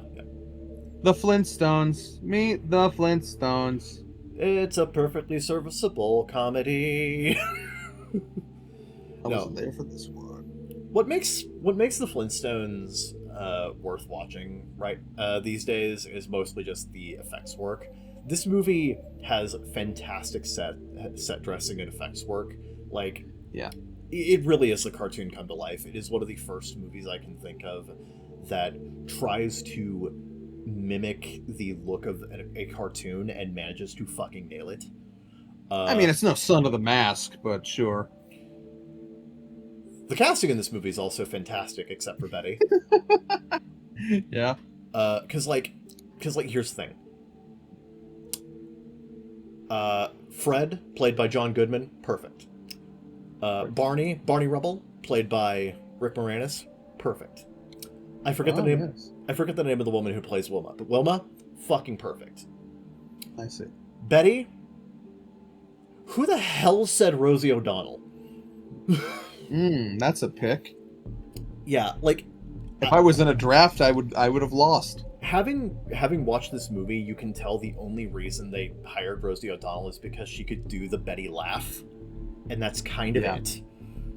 You're hired. Yeah, like she does that thing, like pretty well, but like apart from that, it's like no. But apart from that, like it's a fairly stock, like, you know, kind of rags to riches to rags kind of story, and like. And one of the bigger problems with this movie is that Fred Flintstone himself is kind of too much of a jackass halfway into the movie to really justify itself. But It's not a bad time. I enjoyed it, but I hesitate to call it a good film. Right. It's in the... So, it's alright. I didn't hate myself when I watched it, so I'd say it's probably... Oh, God, I am not putting it next to Fateful Findings. It's better than that. Because, like, again, I had to consider, like again, I love how this movie looks. Is it better than... I'll put it in between Satellite Girl and Milk Cow and the Garden Awards. I see. Yeah. Still can't cross that Destination London threshold. He's the gatekeeper. It's about on the same level. I just think Satellite Girl and Milk Cow was funnier. Yeah, true. Yep. Jirachi Wishmaker. Pokemon Jirachi Wishmaker. This movie doesn't hold up quite as well. Of all the Pokemon films that exist, this is definitively and conclusively one of them, for sure. It's fine. It's fun. It's fine. It's alright. It's enjoyable. I love the music. The music is great. I think this one's always been awkward to me because it's sandwiched between Pokemon Heroes, which I think has better atmosphere and art direction, and Destiny Deoxys, which I unironically like. I actually think the Deoxys movies are really good. Oh yeah, Destiny Deoxys is actually quite a good movie, like on its own. Yeah. Like, I will like this one is just kind of okay. Yeah, of the block of Advanced Generation movies, which honestly, the Advanced Generation movies are generally very good. This is probably the weakest one. Yeah, it's also the first one, but yeah. Yeah, but that being like, it's solid. Yeah, it's all right. It's very nostalgic for me. And this doesn't affect its ranking, but I do have to give it at least a point for actually keeping the Japanese ending theme in some respect. Yeah, for once. Yeah, 4 kids. Holy shit, were you okay that day? Yeah. What's wrong? Blink twice if you need help. Mm-hmm. No, it's alright. It's alright. It's alright. I gotta knock out some points for not having a real Groudon, but like, you know, whatever. Yeah. This fucking fake simulacrum Groudon. Groudon's a phony. It's a great big phony. phony. Somebody edit that guy into this movie. That'd be really funny. It's a great big phony. That's not Groudon. That's not Groudon at all. It's a great fucking idea. It's fine. Yeah. I kind of have the same, like... I have the same energy towards it as I do the Flintstones, weirdly. I see. So another loser can't measure up to the Milk Chads. Yeah, I kinda, yeah. Like, it's fine. I'm very nostalgic for it, but I have to drop my nostalgia bias, right? So, yeah. It's alright. It's fine. Transformers 1. I wasn't there when you guys watched it, but I have seen this movie, so... Yeah. This movie's cinema. I can talk about it. No, definitely. This is, bar none, the best Transformers movie. Like, period. Yeah. It is. Yes. It is better than the '86 film. It is better than the '07 film, and it's definitely better than Bumblebee. This is No, I agree. no, like this is kind of the definitive Transformers origin story, I think. Yeah. And like, I think you said it best in your media thread when you first watched it. This is the most captivated I have ever been watching a story that I've seen a million times. Yeah. Like, this is the most captivated I've ever been watching an origin story I've seen in about 20 times. Like, it really is just the definitive version of this, because it really gets you into the head of like the conflict between Orion Pax and D16. This is the most sympathetic and understanding that I have ever been towards Megatron as a character, but at the same time, like, you see where he came from. Like, you understand why he's a villain, you see where he came from, but like at the same time, it's like you can't quite agree with like the extremes that he goes to. Like, it's such a fascinating, like, this movie is so I think literally the only thing wrong with this movie is that I think Bumblebee has like a maybe 75% joke hit rate. Yeah. I love how I mentioned offhand on Twitter that I found Bumblebee slightly annoying, and I had someone calling me ableist because apparently if I don't like Bumblebee in Transformers 1, I hate autistic people. I'm autistic.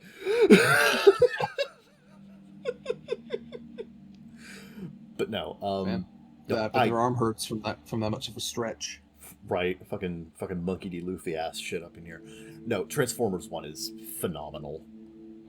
Yeah. And the artistry is so good. The animation is fantastic. It's Oh up my God. there. No, it's up there. This is one of the best movies we put on.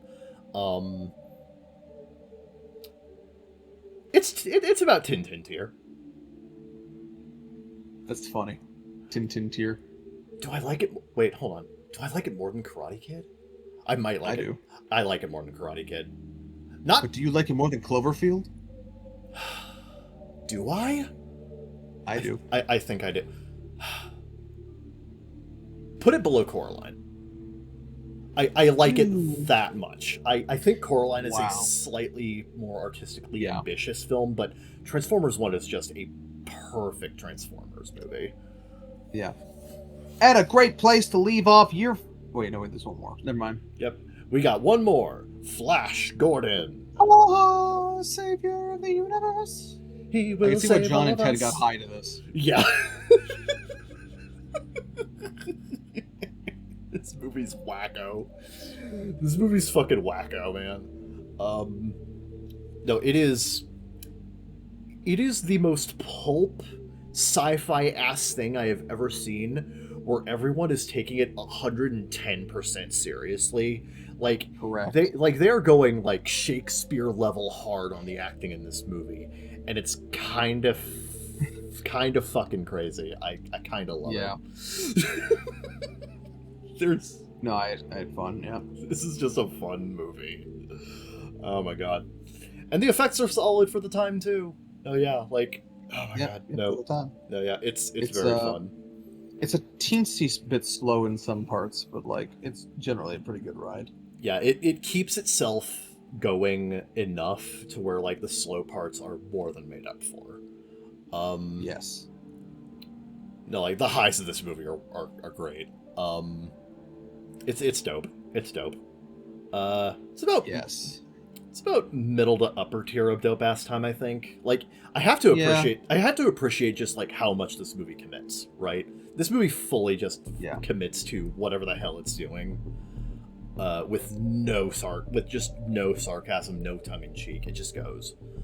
We're like right above Guns Akimbo, I think. I do think so. I think it's a better movie than Guns Akimbo, but Cats and Dogs is just fucking one of a kind.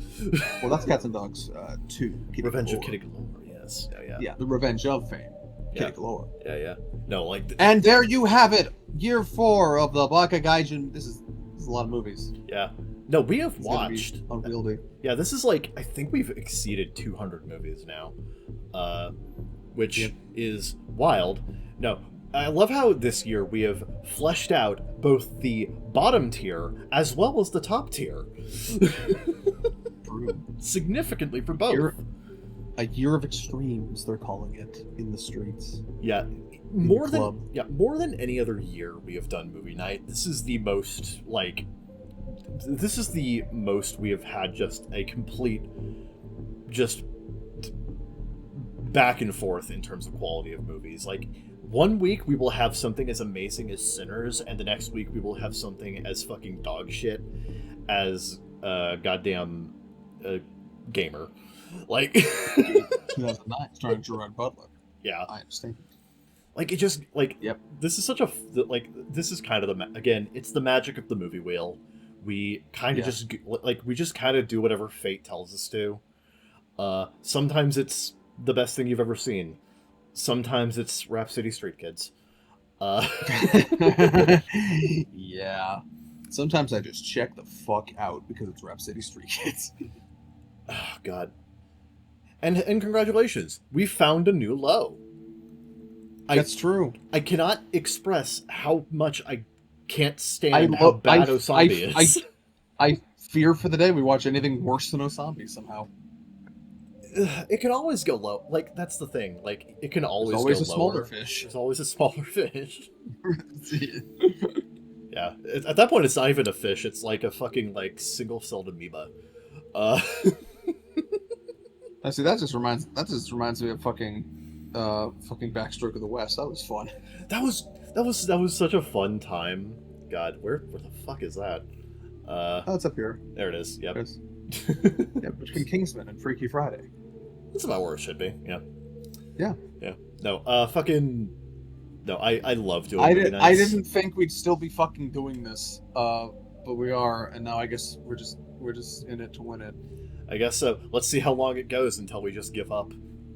Exactly. I feel like at one of these years we're gonna have to start subdividing these tiers a little bit more. Yeah, because we're starting to get to the point where like dope ass time is like these tiers are starting to get a little weird in terms of like the breadth of quality, right? So yeah. Because the top of Saw Right has a genuinely more or less good movie with wolf children, and then it also has Fateful Findings at the bottom.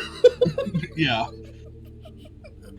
Yeah, I feel like we may need to subdivide this more in the future, and that might be a fun video in itself. Yeah. Fucking figuring out the subdivision categories of the movie night tier list. They're getting a little. The categories are getting a little chunky. These middle two anyway are getting a little chunky. Yeah, I feel like at the very least we can divide these middle two, but like as is, it's fine for now. But yeah, this is the current tier list, as you can see, and there are so many movies we have seen. And we will continue to watch more movies in future updates. And we haven't even put a dent in them because they keep fucking making them. Yeah, how dare they? How dare they? Why they gotta run out and fall apart? Never. That's kind of the thing. Either we just get bored of doing movie night, or humanity stops making movies. Which will happen first? Find out. I can tell you which one will absolutely happen first, and it's not the latter. Wow, someone's an optimist. Look, man, as long as money exists, people will find a way to make movies. Even if money doesn't exist, people might find a way. Tune in next year when we review our first fully AI-generated movie, because that's all Hollywood's going to make now. I want to kill myself. What's that one, like that Paris love story that's completely AI-generated? Let's touch for that. That sounds like shit. Oh my god, that sounds awful. Oh god. Yeah. And we'll be there, because there's no escape. Yeah, I'm literally just strapping myself willingly to my chair, being like, I can't move. It's like, oh my god. Peter, it's making me watch. Yeah.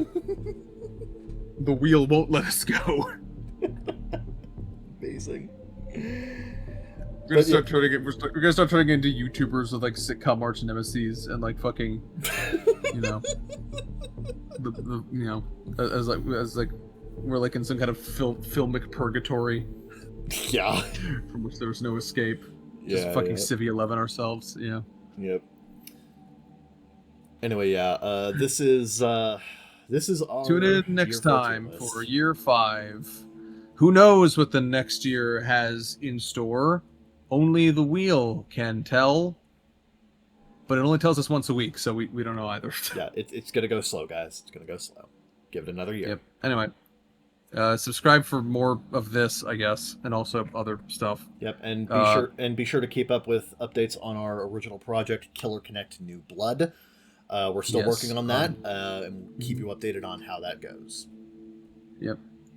Blue Sky, Twitter, all the places. Follow us at Zeekfreak, at CTRManderK. Stan, stop fucking texting me. And at Killer I get Connect. it. Overwatch news. I get it. Yes. Yes. Follow that. And we'll subscribe for more. We'll see you later. Zeekfreak out. Ciao, ciao for now.